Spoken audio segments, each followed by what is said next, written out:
Salut cher LM Crado, c'est Alix. Comme cette douce musique te l'annonce, le LMK de cette semaine est sponsorisé. Et j'en suis ravie car c'est le distributeur de cinéma Le Pacte qui nous fait cet honneur. Et toi-même tu le sais, le cinéma c'est ma passion. Je vais donc te parler en long, en large et en travers d'un film que j'ai adoré, qui s'appelle La fille au bracelet et qui est sorti le 12 février au cinéma. Je te laisse donc découvrir pourquoi je l'ai tant aimé dans le podcast. Merci au Pacte de nous soutenir et bon épisode. Propulsé par mademoiselle.com. Ah ouais. Ça swing.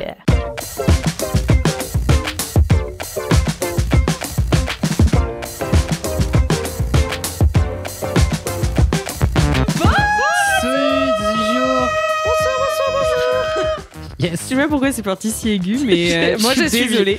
Moi je follow, tu sais. Bonsoir, cher LM Crado et bienvenue dans l'épisode 78 de Laisse-moi kiffer, le podcast du kiff et de la digression, la pistache des podcasts.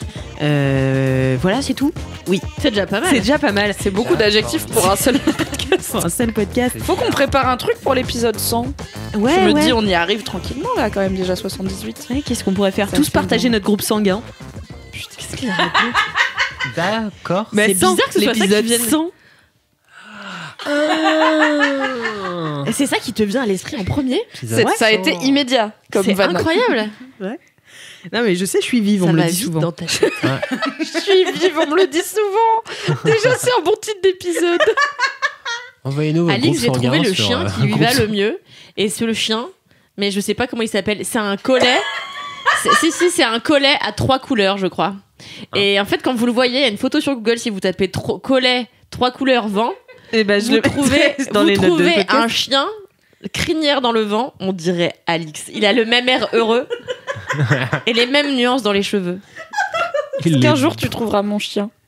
Ah ben, je vais m'y atteler dès ce soir. Très bien. Eh bien, comme vous l'avez peut-être remarqué, cher LM Crado, nous sommes en présence de la brigade du kiff ce soir. Point complet. 4 sur 4. Avec Mimi. Salut. Allez, salut. 4 sur 4. Charline Duramfel. Oui, bonjour. J'adore ta nouvelle manière de dire bonjour de façon super désagréable. Ouais, moi aussi j'aime bien. Cette attitude de comme si t'avais pas envie d'être là, c'est fun, hein. Alors que je suis si contente. C'est clair. Et Cédric. Pour poser. Poser, t'es là. On est là ou pas? On est là. Vous me gênez de A à Z. Pour remuer ton terre-terre. Je pense que j'avais l'air de ça quand je faisais de la danse hip-hop à 12 ans et que j'avais pas de flow. Et de la capoeira? Capoeira, c'était un peu plus tard. J'avais plus de flow en capoeira qu'en hip-hop. C'est vrai? Savais-tu? C'est dingue. Ouais. J'en ai pas beaucoup, mais comme j'étais en négatif en hip-hop, c'était déjà plus. Ça implique pas la voix, la capoeira, on est d'accord? T'avais du Non, mais flow la des danse pieds. hip-hop, ça implique pas la voix. Je posais un flow corporel, tu vois. C'est exact. Rappez pas. Et il y a aussi, bien sûr, Alix Martineau, comme vous avez tous pu le remarquer. As-tu fait des danses urbaines, Alix Martineau, dans ta vie? Ah non, non, mais je sais que mon frère et ma sœur font du hip-hop. Mais en fait, je voulais. Dommage, tu le sais pas dans ce podcast. C'est bien que tu le saches.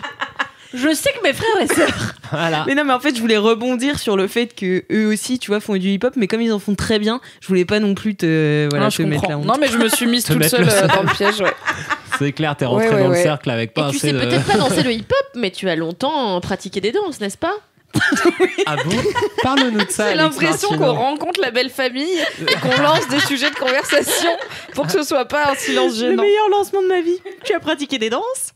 Alors, j'ai pratiqué longtemps donc la danse classique, la danse contemporaine, la modern jazz ainsi que la comédie musicale.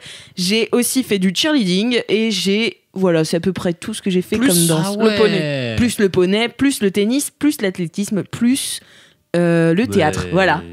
C'était toutes mes activités extrascolaires. C'est depuis et maintenant ce jour-là. tu recherches des fils sur Instagram le dimanche après. Ah la vache.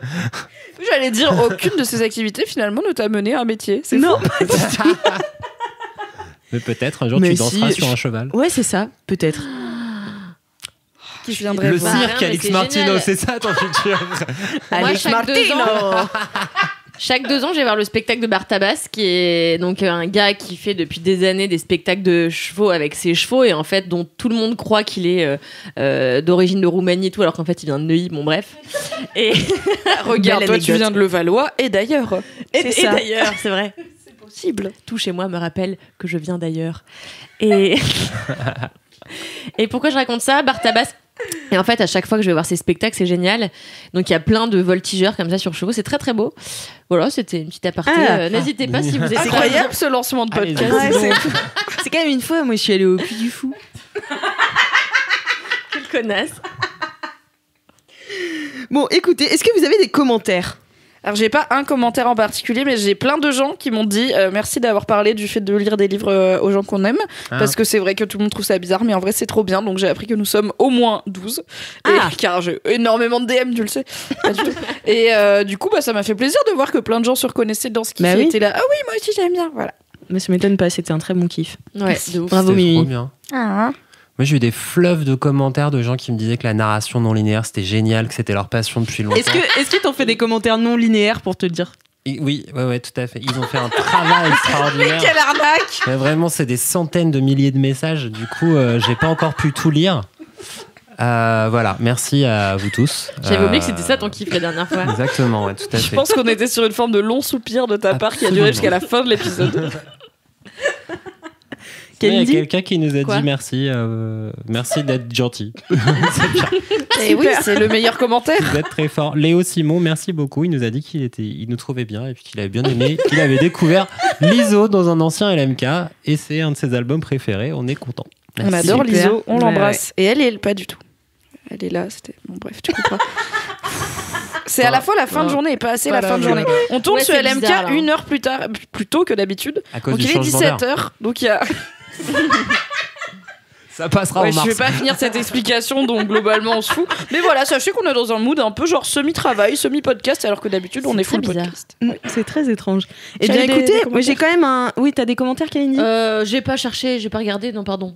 Très bien. Mais Super, la merci. prochaine fois, je le ferai en amont. Super, merci beaucoup. Eh bien de moi rien. écoutez, j'ai un... Écoutez, j'ai un commentaire. Vous souvenez-vous de la dédicace du LMK Rock de la dernière fois où j'avais dit une phrase en latin et puis j'avais fait croire que j'avais compris. Eh bien, jokes on me, la rose. Je croyais que c'était du latin aussi, j'étais là quoi. C'est l'arroseur arrosé puisque c'était de l'italien. Voilà. Ah, bah en même temps, entre le latin et l'italien, tu vois, c'est juste, il y a deux millénaires de différence, quoi. C'est ça, en fait, c'est juste du Infini. jeune latin, quoi. Du latin un peu hip-hop. Un peu Pour les On cautionne pas tout, hein, ce qu'elle... L'italien, voilà, c'est le hip-hop du latin, quoi. C'est vraiment ça, c'est pas mal, en vrai, j'aime bien. Je tiens à m'excuser auprès de tous les LM Crado que j'ai un enduit d'erreurs. Enduit d'erreurs. Ils étaient là et toi, t'es venu, fait tiens, je vais t'enduire plein d'erreurs partout. Voilà. Sinon, ah oui, j'ai une vie de bolos à vous raconter. Ma passion. Bolos. Salut, donc c'est Léane. Salut Léane. Salut Léane. Bonjour Léane. Hi Léane. T'as pris ta voix FIP et tu le sais. Salut Léane. Je t'envoie ma vie de bolos qui date de maintenant quelques années. Un samedi, je décide de faire une machine avec mes habits de sport, c'est-à-dire une machine ne contenant que des affaires à moi. Je prends la lessive liquide et je la verse dans le compartiment, je lance la machine et je monte à l'étage. Quelques minutes plus tard, je vois mon père avec la lessive liquide dans les mains se diriger vers le garage et je lui demande ce qu'il fait. Il m'explique alors qu'il a vidé l'huile de la friteuse dans cette bouteille Dingue de lessive liquide vide et qu'il la met au garage pour qu'on ne se trompe pas en lançant une lessive. Meilleure idée, papa. Je cours donc vers la machine et je me rends compte que mes habits de sport sont en train d'être lavés à l'huile de friteuse. Ils sont enduits d'erreur finalement. Ouais. C'est ça, enduit d'erreur. La machine était déjà remplie d'eau. Pas moyen de stopper le programme que je n'ai pu que regarder pendant 1h30 mes habits tournés dans l'huile. Mais surtout qu'on sait que qu'est-ce qu'on nous a appris à l'école? L'eau et l'huile. Ne se mélange pas. Non mais il y a un terme, Sont mission. anhydres. Sont non miscibles. Ils ne sont Non pas miscibles. miscibles. Ne peut J'ai retenu pas ça. miscible. Et Incroyable, le ça t'est sulfate venu. de cuivre déshydraté. Ah. Et les pinces crocodiles. Voilà tout ce que j'ai retenu de mes Waouh. années de sciences physiques. Ah, Super. Une fois quand j'étais petite, j'ai bu de l'huile de friture. C'est vrai. Parce que ma daronne l'a stocké à ma décharge au frigo dans une bouteille de jus de pomme. C'est la même couleur. Non mais Je pense franchement, que- attends, c'était un poisson d'avril. c'est C'était, pas je pense que possible. c'était un prank. En vrai, il y avait pas YouTube, mais je pense qu'elle voulait qu'on aille à Vidéogag, tu vois. Et du coup, elle était là. C'est-à-dire, je lui ai demandé. Elle était là, ou c'était mon daron, je sais plus, en train de faire des comptes ou quoi. Moi, voilà, 4 piges, haute comme 3 pommes. Je me dis, je vais aller boire du jus de pomme. Du coup, je suis là, mais je peux boire du jus de pomme. Vaguement lever la tête. Oui, bois du jus de pomme si tu veux. C'était de l'huile de friture usagée.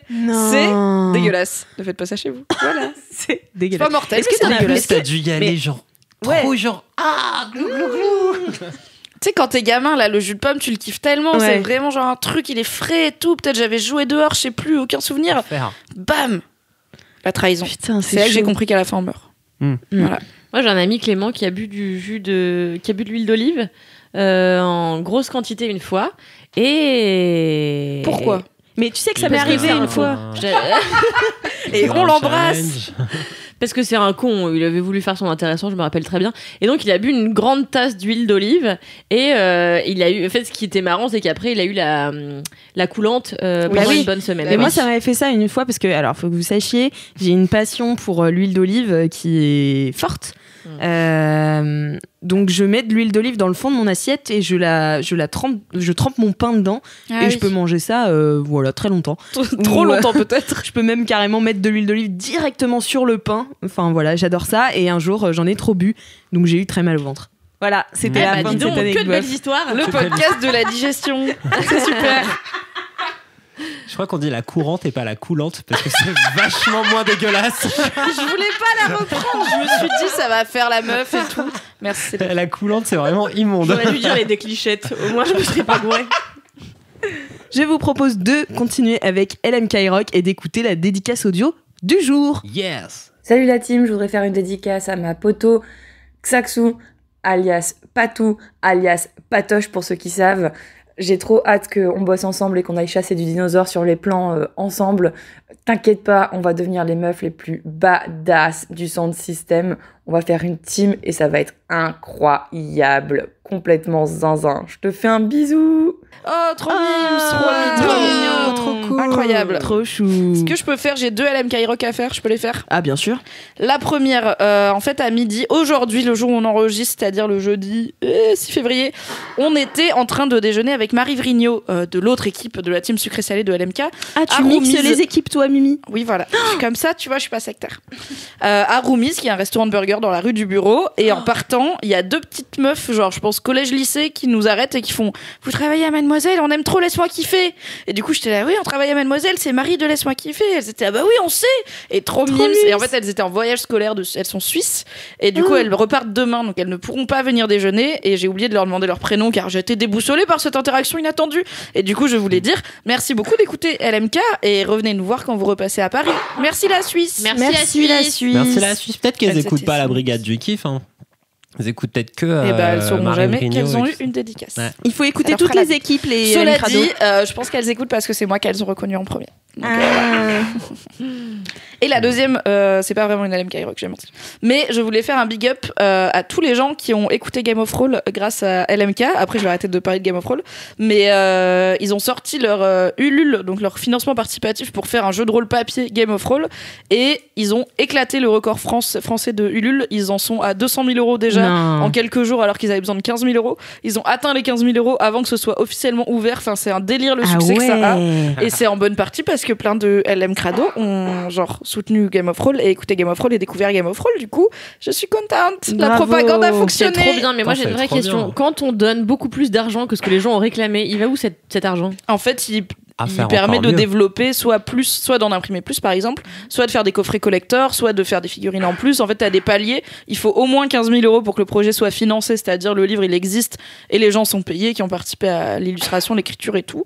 Et après, bah, plus tu rajoutes, plus t'as des paliers avec si on atteint 100 000 euros, il y a ça. Si on atteint 200 000 euros, il y a ça. Tu vois, ça peut être C'est si pas on juste, atteint du coup, ils 300. récupèrent l'argent des gens et se les mettent dans les poches, quoi. Non, mais cela dit, j'imagine qu'à la fin, s'ils gagnent entre gagner 15 000 ou du coup tout va aller dans la prod et gagner 400 000, bah probablement qu'ils vont gagner plus d'argent, mais en même temps, il y a plein de gens qui leur ont donné de l'argent, donc Ouais. tant mieux. stylé. Ils ont Mais je fait ne suis une, pas 100% au fait de comment marche le financement participatif, donc peut-être que je dis à moitié des conneries. Je sais Ils ont pas. fait une Karim Debache, comme on dit dans le jargon du crowdfunding. Tout à fait, tout à fait. Et, Qui est-ce, Karim Karim Debache qui qui faisait. Attends, je suis plus Cross. choquée que toi, tu connaisses Karim Debache parce que tu regardes aucune vidéo sur internet. Mais Karim Debache, c'était le seul youtubeur que j'ai regardé. Et Ah que oui, j'ai d'accord, regardé elle en me dit boucle. quoi alors que c'est le seul qu'elle connaît, quoi. Et Et en fait, il avait une émission il y a fort longtemps sur jeuxvideo.com où il faisait des chroniques cinéma de films qui se rapprochaient ou qui traitaient de jeux vidéo, qui étaient très marrants. même ça, je regardais. Ouais, mais parce qu'il est fort, hein, le gars. Et après, avec son équipe, ils avaient lancé un Ulule aussi pour un truc, puisqu'il était parti de jeuxvideo.com. Ils avaient lancé une collecte pour un crowdfunding pour récupérer des sous pour faire une deuxième saison qui allait plus loin, plus fort, plus machin. Et pareil, il demandait, je sais plus, 40 000 balles et il a fini avec 300 ou 400 000 balles, beaucoup d'argent. Et donc, du coup, la saison de Chroma, donc 26 épisodes de cette série qui s'appelle Chroma, elle était complètement dingo avec de la prod dans tous les sens, des grosses lumières. C'était too much, C'était d'ailleurs. assez, De la narration assez non zinzin. linéaire. D'où, effectivement, encore, Eh oui. car tout se relie dans ce Effectivement, monde on s'en incroyable. encore. Non-linear courante. generation. Voilà, c'était ma dédicace à LMK Rock aux gens qui aiment bien Game of Thrones. Yes. Bravo. Bravo les Game of Thrones. Bravo les Game of Thrones. Les Game of Thrones. Five Tiger, Mr. Lamb. Stop, on va pas faire un shout-out à toute l'équipe, ça va être me long. gêne de A à Z chaque minute. D.A.Z. Alix enchaîne, sauve-nous s'il te plaît, c'est toi l'animatrice. C'est toi Allez, qui on passe es au censée- mini-kiff. Oui. Vous êtes prêts pour le jingle puisqu'il n'y a toujours pas de jingle qui m'ont été envoyés. Pitié, pitié, pitié, envoyez le jingle. Sinon vous devez supporter nos voix et C'est ça. nos mélodies approximatives. Exactement, l'adresse mail est simple. C'est laisse-moi kiffer @mademoiselle.com. Voilà. C'est une réelle. On peut pas dire que c'est ça Ouais, le jingle c'était et que bien, c'est ça. bon, on l'a fait. Vous trouvez que c'était un Bah, bon il voulait jingle faire ça un- C'est pas un Allez, on jingle fait ça. Mini-kiff. Mini-kiff, mini-kiff, mini-kiff, mini-kiff.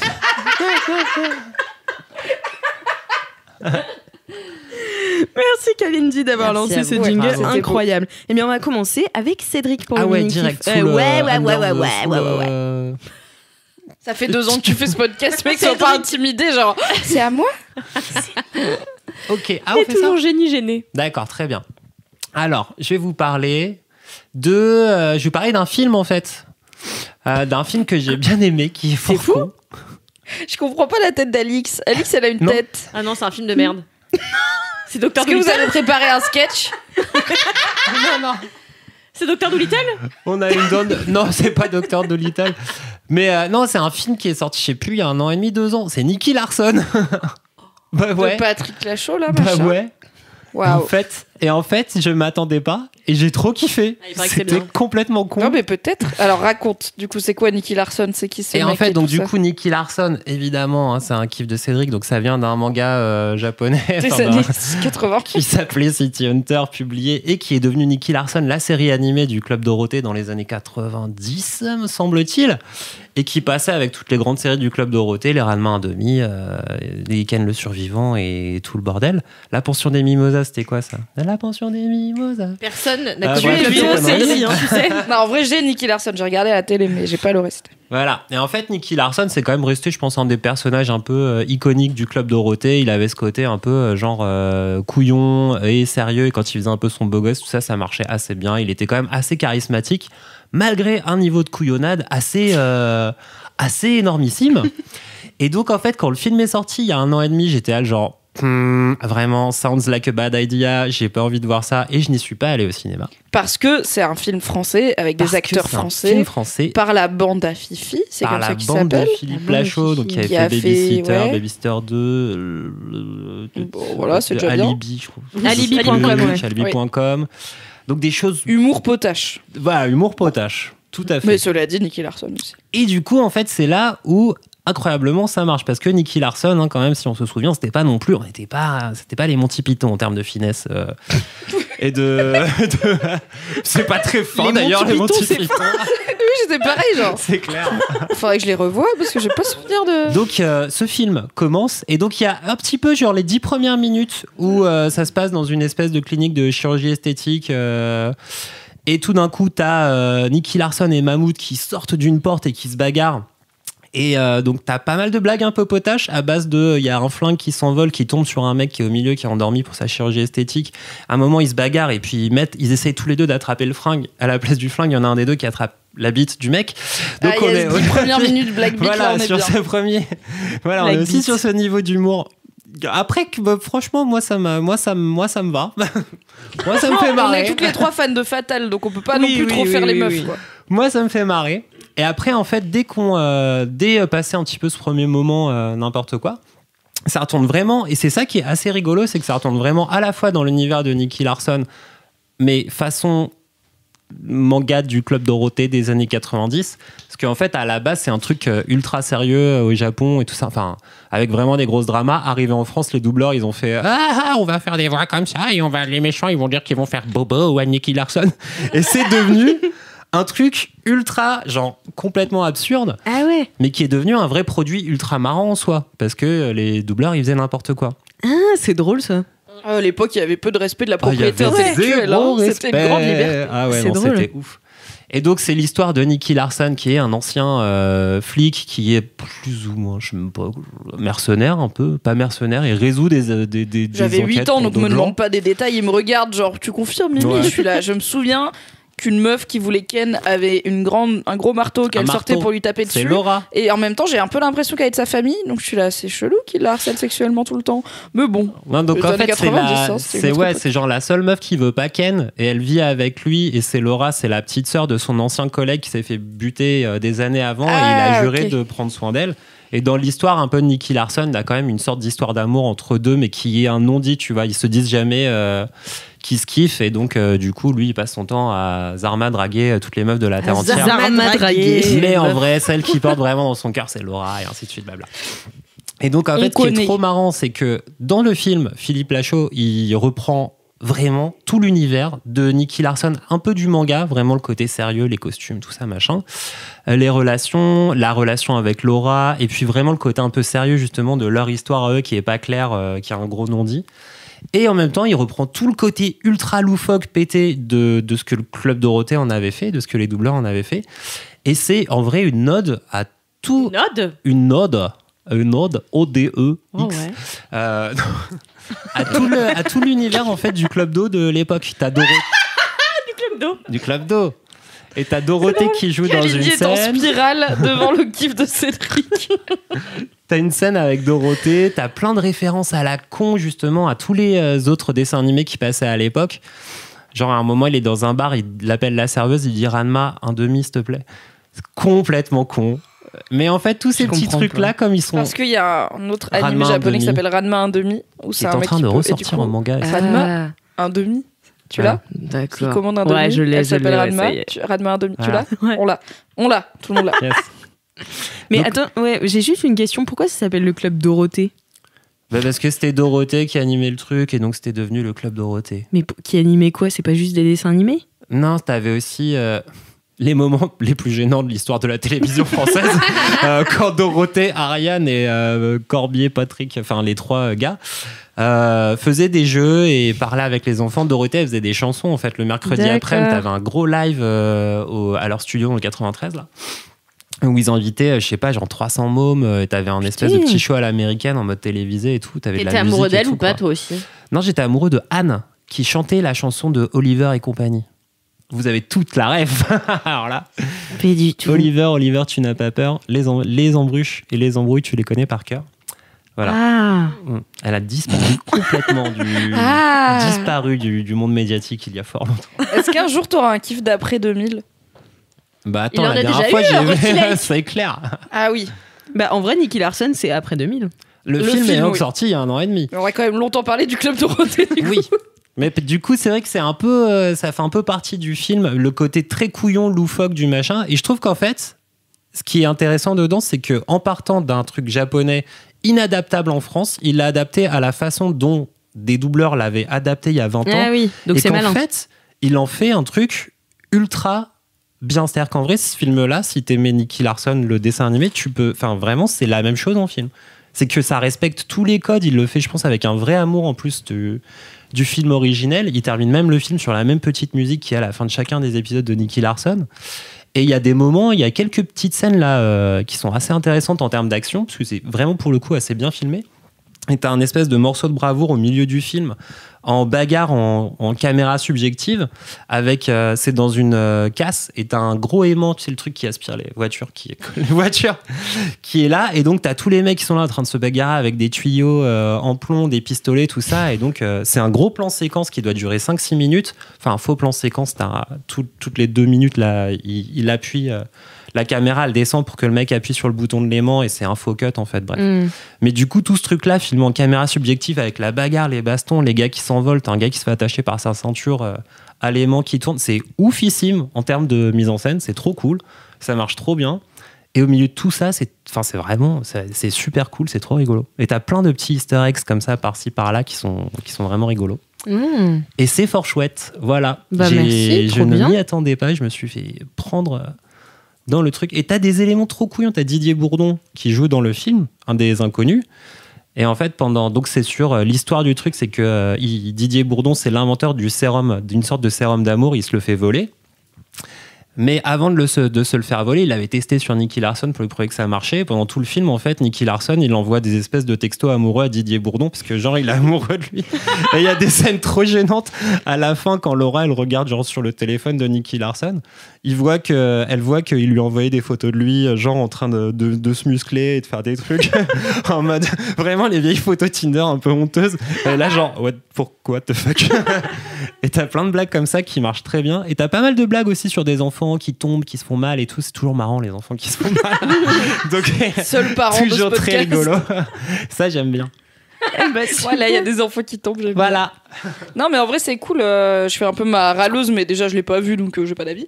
Et je suis assez contente pour Philippe Lachaud qu'il ait fait ça, parce que je sais pas, dans toute la promo et tout, il respirait le kiff et la bonne humeur. Tu sens que c'est un rêve de gosse. Il l'a adapté. Il me semble que le mec qui a créé le Nicky Larson au Japon était content du film aussi. Donc, au final, les rageux vont rager, mais ça a l'air de plaire aux principaux intéressés, c'est-à-dire les gens qui ont créé le personnage. Et c'est cool que pour les gens qui ont grandi avec Nicky Larson, ce soit une bonne adaptation. Je sais on croule pas sous les bonnes adaptations de trucs de notre enfance, donc non, c'est clair. Mais je pense qu'en plus c'est même plutôt une bonne comédie, quoi. C'est-à-dire même sans connaître forcément Nicky Larson, je pense que tu passes à côté de plein de vannes. Ouais, mais c'est vraiment très con. Le personnage, il est assez évident et ça marche vraiment très bien. Moi, ça fait longtemps. Pas besoin d'avoir une backstory, du lore, tu vois. Genre, mais alors qui est vraiment cet homme? Si ça commence avec une blague de bite, à mon avis, tu peux rentrer dedans. Tu vois, je sais pas, Ranma 1,5, tu vois, je sais pas ce que c'est, tu vois. Oui, mais en fait, t'en rates quelques-unes, mais pour le coup, je m'étais pas marré autant devant un film depuis un moment. Ah ouais. C'était vraiment un bon kiff. Écoute. Bon. Wow. Voilà. Merci beaucoup, Cédric. Je vous en prie. Pour ce mini kiff. Très cool. Mimi, c'est à moi. It's your mini kiff. Du coup, mon mini kiff, c'est un jeu de société, car finalement, je crois que j'ai jamais parlé de jeu de société, et je me suis dit que j'allais parler de un de mes jeux de société préférés. Comme ça, je vais pas m'engager sur mon jeu de société préféré. Le Milburn. Regarde, Cédric, il est là. Vas-y, c'est lequel? Trop cool, c'est clair. Vas-y. C'est un jeu assez connu pour qui aime bien les jeux de société un peu modernes, qui s'appelle Concept, et qui a été sacré jeu de l'année en 2014 au Festival des jeux de société de Cannes, qui a lieu tous les ans. Alors j'ai noté, il a été créé par un mathématicien, mais vous-même vous savez, je suis nulle en maths, donc c'est pas un jeu avec des additions. Ok, ça va. Et édité chez Repos Productions, que j'aime bien parce que j'ai un pote qui travaillait là-bas, et du coup je me suis dit que j'allais name dropper, voilà. Et du coup, le concept, n'est-ce pas, c'est qu'il faut faire deviner quelque chose, mais sans parler. Et en fait, pour faire deviner quelque chose, on a une planche avec 120 symboles et une grille de lecture des symboles. Par exemple, chaque symbole va avoir plusieurs niveaux de lecture. Si tu veux faire deviner, et t'as des pions à poser. Et en fait, tu dis rien, et juste tu poses tes pions, et les gens doivent associer les significations des symboles pour finir par comprendre ce que tu veux dire. C'est apprendre le chinois, en fait. C'est inspiré par l'alphabet maya, apparemment. Ah. Par exemple, si tu veux faire deviner une vache, c'est très simple. Tu poses un pion sur le symbole animal, un sur, par exemple, un liquide, un sur une bouche qui mange, et un sur du blanc. Et comme ça, tu sais, et tu peux indiquer que genre... L'animal est blanc et noir, mais le liquide n'est que blanc. T'as un système de pions avec différentes têtes pour savoir qu'est-ce qui est relié à quoi. Compliqué. Et t'as des cartes. Et donc ça, c'est un exemple simple. La vache, c'est vraiment facile. Mais après, tu peux essayer de faire deviner, genre Benabar. J'ai essayé de faire deviner Benabar, c'est très dur. Le chanteur, t'as pas beaucoup d'infos. Un chanteur français, ça c'est facile. Et après, t'es là. Un verre. Hein ? Un verre. Un verre. Il y a pas des verres. Des verres, quoi. Des verres. Parce que Benabar et le bar. Alors tu peux faire ça par exemple, tu peux Oui. décortiquer. Ah. Et après, tu le dois mot faire deviner Bena. J'avais joué avec ce bon con de Navo, Bruno Muschio, qui devait faire deviner Gad Elmaleh, parce que tu pioches des cartes où il y a marqué ce que tu dois faire deviner et tu choisis, donc c'est pas. Et ben après tu peux faire des idées dans ta tête si tu veux. Et pour faire deviner Gad Elmaleh, il s'est dit ça va être trop facile si je fais un humoriste franco-marocain, c'est relativement facile à faire deviner. Donc il a fait deviner un mec qui rêve d'une banque, parce que c'était l'époque où il y avait la pub avec Gad Elmaleh qui disait je rêve d'une banque. C'était long, on n'était pas sobre, c'était très long comme partie de concept. Et en fait, moi ce que je préfère c'est faire deviner les expressions et les proverbes, genre Pierre qui roule n'amasse pas mousse ou t'en vas la cruche à l'eau qu'à la fin elle se casse. Faire deviner ça à concept, c'est ultra long, mais moi je suis trop, enfin ça me met dans une zone mentale où je suis trop contente. Genre je suis là, ok, je regarde le plateau, j'ai l'impression d'être dans Matrix, genre il y a plein de trucs dans ma tête, genre et après je pose mes pions, et en fait il y en a qui mettent longtemps, genre ils posent un pion après l'autre, ils attendent que, parce que du coup tout le monde joue ensemble, enfin tu peux faire en one-to-one mais c'est un peu chiant. L'idée c'est plutôt que t'es 4 ou 5 et t'en as un qui fait deviner et tous les autres ils réfléchissent ensemble à qu'est-ce que c'est. Et donc il y en a qui posent un pion, ils attendent de voir quand le groupe commence à s'orienter un peu dans la bonne direction, ils posent un autre. Moi je suis là, genre j'ai ma map mentale, je pose tous les pions, du coup j'en pose 12 d'un coup et les gens ils sont là quoi. Et j'aime trop les voir galérer et voir que des fois des trucs qui sont évidents dans ta tête le sont pas du tout pour d'autres gens. Genre Est-ce que tu t'énerves un aussi verre, un bar, Ouais. tu vois, mais ça t'est venu tout de suite.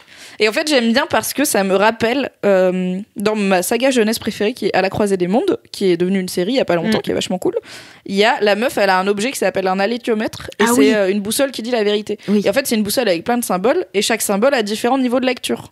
Et du coup, c'est un peu pareil, mais en jeu de société, parce que donc t'as aussi une fiche qui te dit telle icône, ça peut vouloir dire, donc le niveau 1 c'est animal par exemple, mais le niveau 2 ça peut être monstre, donc c'est un peu moins évident, le niveau 3 ça peut être, enfin je dis n'importe quoi, mais divinité. Et du ou coup tu dis réconfortant. que le niveau a Non. ton pion. C'est les gens qui galèrent en face. J'aime trop ça. C'est horrible. Ça fait longtemps que j'ai marrant. pas joué, j'ai envie de ça me re-hype, je suis là, oh my God, j'ai envie de jouer à concept. C'est Et un tu peu une préfères drogue. faire deviner ou deviner? Honnêtement, j'aime bien les deux. Parce qu'il y a une vraie satisfaction quand tu trouves enfin, quand tu galères longtemps et que tu trouves. C'est décevant quand tu trouves vite. Genre vraiment quand tu commences à connaître un peu le jeu ou que je sais pas, des fois tu tentes un truc random et tu trouves. Genre à un moment j'ai crié Nicolas Sarkozy et c'était ça. Il y avait pas encore de pions sur la table donc j'étais là désolée. Je vais arrêter de faire des blagues nulles. Donc c'est un peu chiant quand tu trouves vite, mais quand tu galères c'est vraiment très satisfaisant. Et après j'aime bien genre ce moment Matrix dans ma tête où genre je réfléchis à ce que je dois faire deviner et je suis là ok ça va partir comme ça, c'est plein de connexions logiques et j'aime bien ce que ça fait à mon cerveau. Il y a un maximum de joueurs ou pas? Non, en soi il faut juste tenir autour de la table, le plateau il fait la taille de à peu près il est un peu plus petit qu'une table basse carrée Ikea que j'ai sous le nez, je suis nulle en dimension, en gros il fait 2 feuilles à 4 et Mais faut il y a un système de points, mais moi quand j'y joue je compte pas les points parce que je m'en fous, mais t'as des points, donc tu peux dire que celui qui a trouvé la réponse finale, il garde le point, et à la fin, du coup, tu comptes qui a gagné. Moi, je joue juste pour le plaisir de jouer, donc je compte pas les points, mais pour les gens un peu compètes, genre Fabrice Florent, il y a moyen de compter les points. Mais du coup, faut connaître toutes les significations par cœur ou tu peux te Non, référer au livre? t'as la Les fiche cartes sous le nez. décollage. Oui, heureusement. Mais tu Ça, peux c'est faire bien. deviner ce que tu veux. Oui, tu peux, t'es pas obligé de t'appuyer sur les... Enfin, t'as la fiche de lecture des symboles, ça tu l'as avec toi. Et après, t'as des cartes qui te suggèrent, il y a 3 niveaux, il y a genre qui te suggèrent un truc facile, genre vache, un truc moyen, genre Benabar, et un truc difficile, genre t'en vas la cruche à l'eau qu'à la fin elle se casse. Et tu choisis dans ta tête, et du coup, bah tu... Mais après, je peux faire deviner Alex Martino si je joue avec des gens qui connaissent Alex Martino. C'est très marrant d'ailleurs. Comme tout le monde connaît Alex Martino. Maintenant, oui. Je pourrais faire deviner Alex Martino à n'importe qui. C'est trop bien. Et en vrai, j'ai grave envie d'essayer, même si j'ai peur que ça me fasse mal à la tête, parce que déjà, le il ou elle, ça me fait mal à la tête parfois. C'est quoi le il ou elle? Tu connais pas les il ou elle? Mais non. Bah, Sinon, je te demanderais pas. Il ou elle. Il ou elle, c'était le jeu. Il ou elle, c'était le jeu auquel on jouait avec mon frère quand on était petit dans la voiture. Où, Eh ben, c'est plus clair. Mais comme on n'était pas là, on connaît pas Alex Martino. Et en fait, il suffisait de choisir quelqu'un dans ta tête. Vas-y, on fait une partie de il ou elle, là. Tu choisis quelqu'un ou quoi? Alors, vas-y, je choisis quelqu'un dans ma tête. Et en fait, la première question, c'est vous me demandez il ou elle, je vous réponds il ou elle. Et après, vous me posez des questions et Je connais je le peux jeu, vous mais pas répondre que sous par ça. oui ou non. Ah, c'est d'accord. Moi, je demande d'abord est-ce que j'existe ou pas. Mm. Parce que après, sinon, c'est trop dans ma tête. Ouais, voilà, c'est ça. Il ou elle? Elle. C'est Alix C'est Martineau. le principe de. Non, c'est Kalindi Rampal. C'est Non. Kalindi Rampal. Et là, vous qu'elle est n'avez dans pas le droit, cette vous pièce. êtes éliminé normalement si vous faites des guesses comme ça. C'est le Ah, principe mais- de l'invité mystère des grosses têtes. Pourquoi on a que des rêves de vieux dans ce podcast, putain? Putain, mais on revient tout le temps est à Chantal pas si là-dessous, quoi. Il y a plein de jeunes, Mimi. Il y a Jérémy Ferrari. Ariel Dombal. Oh, Parle pas de ça. Objectivement, Ah, les elle vieux, est ça pas va, jeune. c'est dans ta famille, Mimi. Hein elle est pas vieille, Ariel. Elle a Elle est 66 très ans bien quand même. pour Hein. son âge. Bah, l'âge, c'est dans la tête. Eh ben, rappelle-toi de ça la prochaine fois que tu me diras que j'ai 48 ans. Hein. Rappelons-le qu'Ariel Dombal est la cousine de Mimi. De loin. De oui, loin. oui, oui, oui. Et en fait. Je pense que Kalindi et toi l'avez beaucoup plus côtoyé au festival de Gérardmer, dont vous Ah bah, revenez, que moi dans qu'est-ce qu'on l'intégralité l'a de côtoyé ma vie, car je ne l'ai jamais vue. Sauf dans Un Indien dans la ville, où elle a un rôle incroyable. Ouais. Mmh. J'aimais trop ce film quand j'étais J'ai un peu envie qu'on fasse un remake avec toi en Ariel Dombal. Ah, j'ai cru en indien dans la vie. Non, j'oserais Mimi pas. si tu. Je vais avoir des tweets après. J'oserais pas. Mais Mais j'ai Ariel déjà Dombal- fait une référence à tes origines dans cet épisode, je vais m'arrêter là.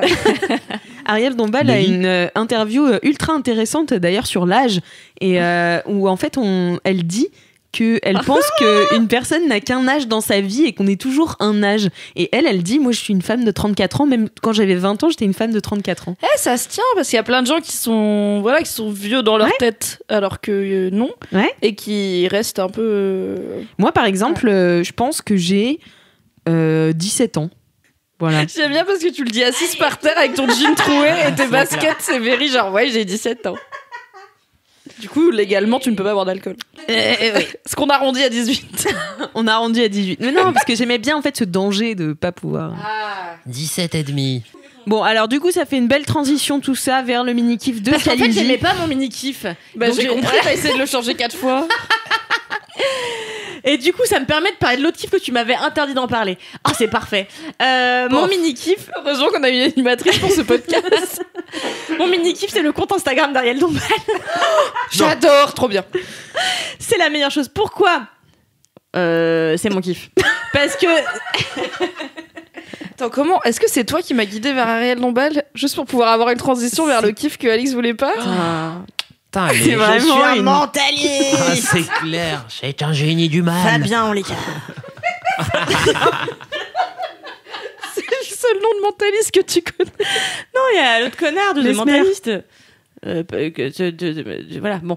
Et ce week-end, avec Alix, nous étions à Gérardmer, au Festival du film fantastique, où je suis chaque année, qui est génial. Et cette année, Ariel Dombal faisait partie du jury. Avec plein d'autres jeunes personnes, super sympas. Voilà. Et Tu les as pas rencontrés, c'était ton je rêve t'ai de dit rencontrer. que Flavien Berger m'a regardé, il m'a souri. Alix a dit que je suis érotomane, mais moi je pense qu'il est tombé amoureux de moi. Bref, il y avait Ariel Dombal. Et en fait, on est allé le samedi soir à Gérardmer. Il y a une tradition que je connaissais pas, qui est la nuit décalée, où en fait, ça se passe dans le grand cinéma de Gérardmer, là où se passent la plupart des projections. Et en fait, ils projettent 3 ou 4 films Toute plus la ou nuit. moins vieux, toute la nuit, avec des animations. Enfin, c'est un peu débile du cul, quoi, le concept. Et là, Est-ce que tu connaissais pas cette tradition parce qu'avant t'étais avec les VIP en train de boire du champagne et que là pour une fois, t'étais avec le peuple de Gérard? bah, c'est un peu ça, ouais. L'année Du coup, dernière, en comparant, est-ce qu'on préfère la nuit décalée Ah bah ou, ouais, c'était zinzin. Ah Parce ouais, que donc c'était trop là, bien. du coup, en gros, Ariel Dombal est venue présenter son film Alien Crystal Palace, qui est sorti l'année dernière. Et elle est venue le présenter avec les gens qui ont joué avec elle dans le film, dont Nicolas Kerr. Je vous invite à aller checker cette personne sur internet. Et Asia Argento, entre autres personnalités. Il y avait aussi Joséphine Delabaume, enfin bon, bref. Et Jean-Pierre Léo quand même. Attends, mais ça, c'est dans le film. Oui. Là, il était pas sur scène. Ah Jean-Pierre non, Léo. non, bah non. Et donc, ils viennent. Tic et tac qui raconte une histoire. C'est clair. Mais Josiane n'était pas sur scène. Bah non, c'est vrai, Jean-Pierre Léo était pas sur scène. Je sais pas qui est Jean-Pierre Léo, putain. C'est un mec le de héros la des nouvelle 400 vague, coups. Ah, j'ai le gamin des 400 tu vois. Ouais. Et Pas du mort. coup, t'as ces gens-là qui sont venus, certains qui sont venus sur scène, et t'as Ariel Dombal qui était là. Oh, alors c'est génial! On a ramassé 3 centimes! Mon ordinateur vient de tomber. Putain, mais tout tombe maintenant dans les MMK. Mais je Le pense qu'il y a LMK un devient fantôme. dangereux. Non mais tiens, pose-le là, tu bouges trop là. Mais qu'est-ce qu'elle fait? Voilà. Faut le mettre dans la fente. Et Titre. Et donc elle dit oui, on a dit qu'on arrêtait. Elle dit oui, on a ramassé 3 centimes par terre et puis on a fait du cinéma libre. Et là, le film se lance. Canal+, Orange, les... Je l'adore. On l'adore, vraiment 3 centimes, Ariel. Et donc là, ils sont venus dire c'est génial, le cinéma libre, on est tous libres, tout le monde fait ce qu'il veut. Et là, les et gens elle dansait et tout, c'est vraiment une showwoman. Ah ouais, c'est une showwoman. Bah, je vous rappelle qu'il y a quelques années, elle était c'était au Lido ou c'était au Folies Bergères. Tu m'as dit au Lido. C'est au Lido, ouais. Où elle faisait un spectacle absolument incroyable. Elle était meneuse de revue pendant quelques mois et en fait, elle dansait. Il y avait des femmes qui mettaient leurs mains sur ses parties intimes, donc elle dansait tout le temps toute nue. Mais c'était tellement bien chorégraphié qu'on voyait jamais. Voilà. Bref, et donc là, elle danse. Elle est là, zinzin, elle danse. Ni ses seins. Et pendant ce temps-là, ils avaient mis un espèce de truc pour faire un ventre glisse. Ah, ça, j'ai vu en story. Exactement, et les gens se jetaient sur des pizzas gonflables. Oui. Et derrière, il y avait Asia Argento et tout le monde, et surtout Ariel Dombal qui était ravie, elle était là, contente, elle riait. Elle a pas fait du ventre glisse, Ariel Dombal. Non. Et non, étonnamment. En même temps, 64 ans, bon, peut-être qu'il faut. Et oui, 66, puis il y a une coiffure à respecter quand même et tout. Enfin bon, voilà quoi. Et donc après, ils ont lancé le film Alien Crystal Palace. Je vous la fais courte parce que c'est pas le sujet, c'était ça que je voulais faire comme mini-kiff.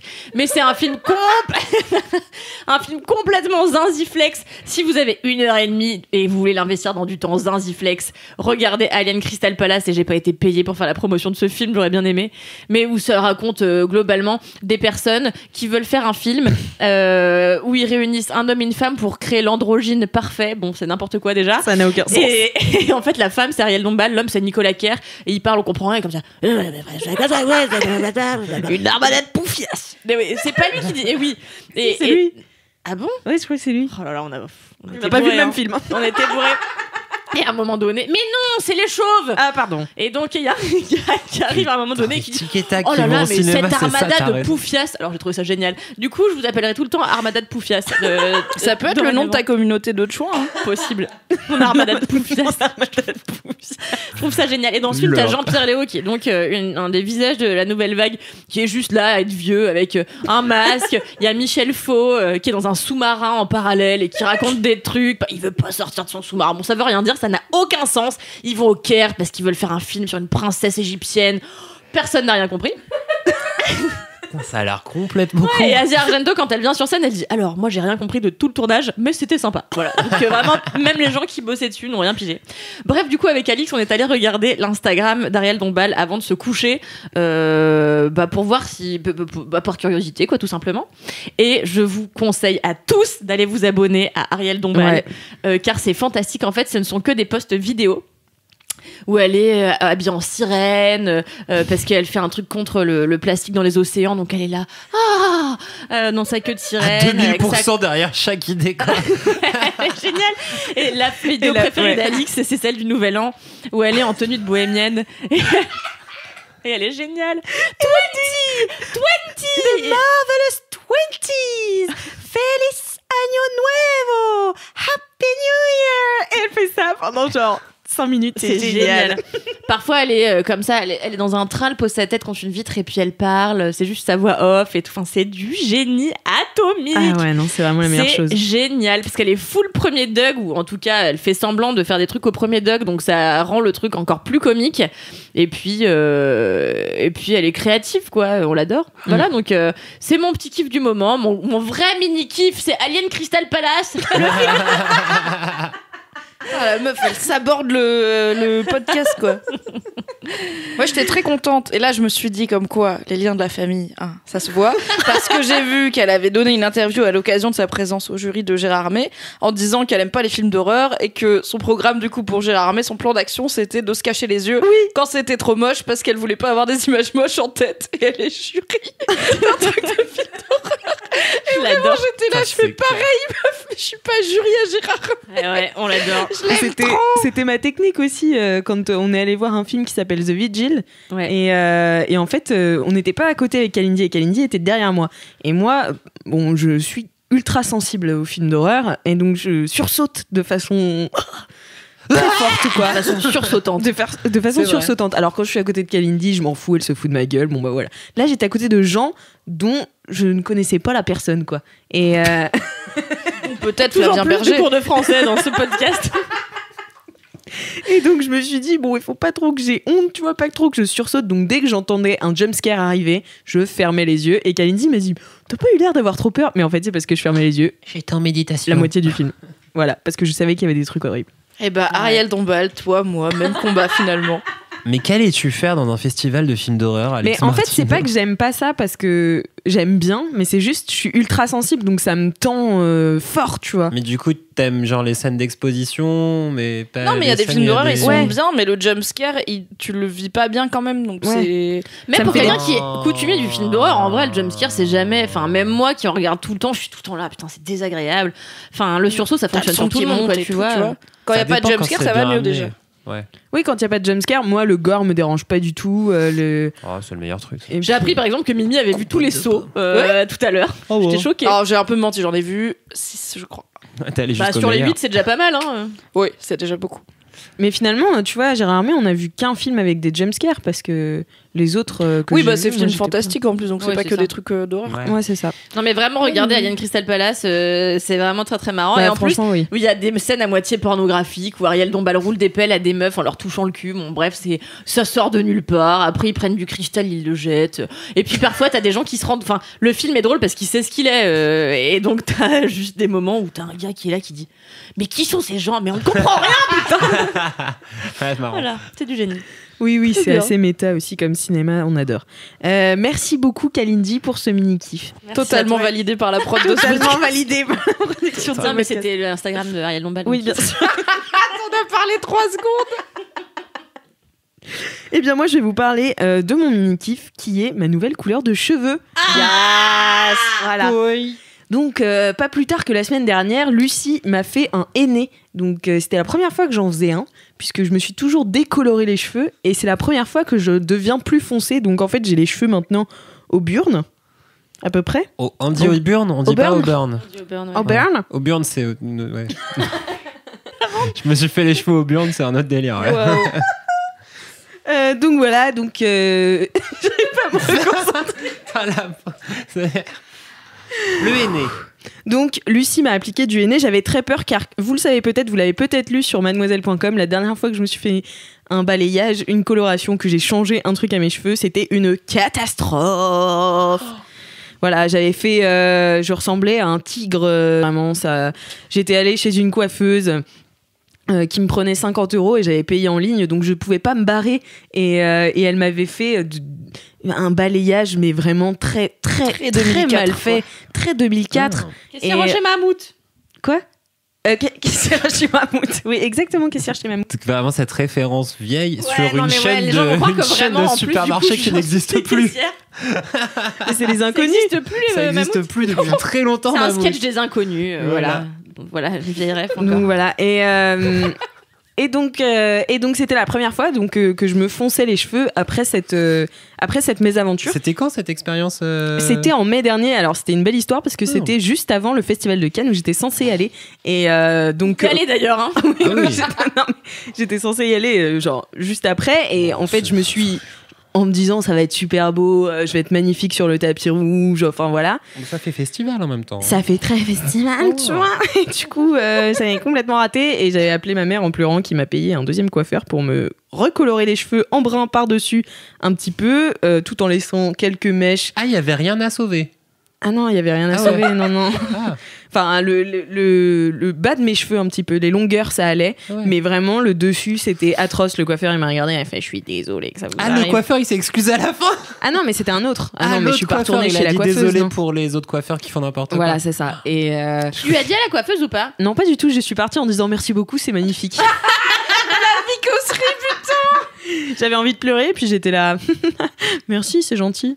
Mais en fait, je sais pas, tu vois, t'as déjà une coiffure de merde. Est-ce que tu veux vraiment t'embrouiller avec quelqu'un? Non, je comprends. Hein.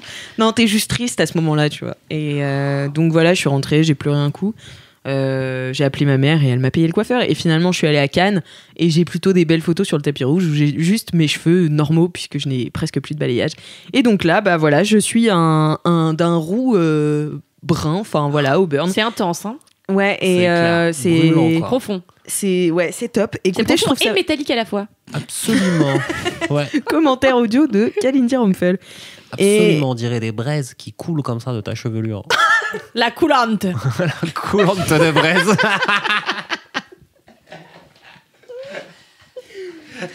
Bon bah voilà, je suis pas venue ici pour souffrir, ok. Mais du coup, non, j'ai une vraie question. Là, t'as pas fait de décolo ni rien. Non, Là, je vais faire colo, ça, wesh. C'est une Mais c'est colo trop beau. naturelle.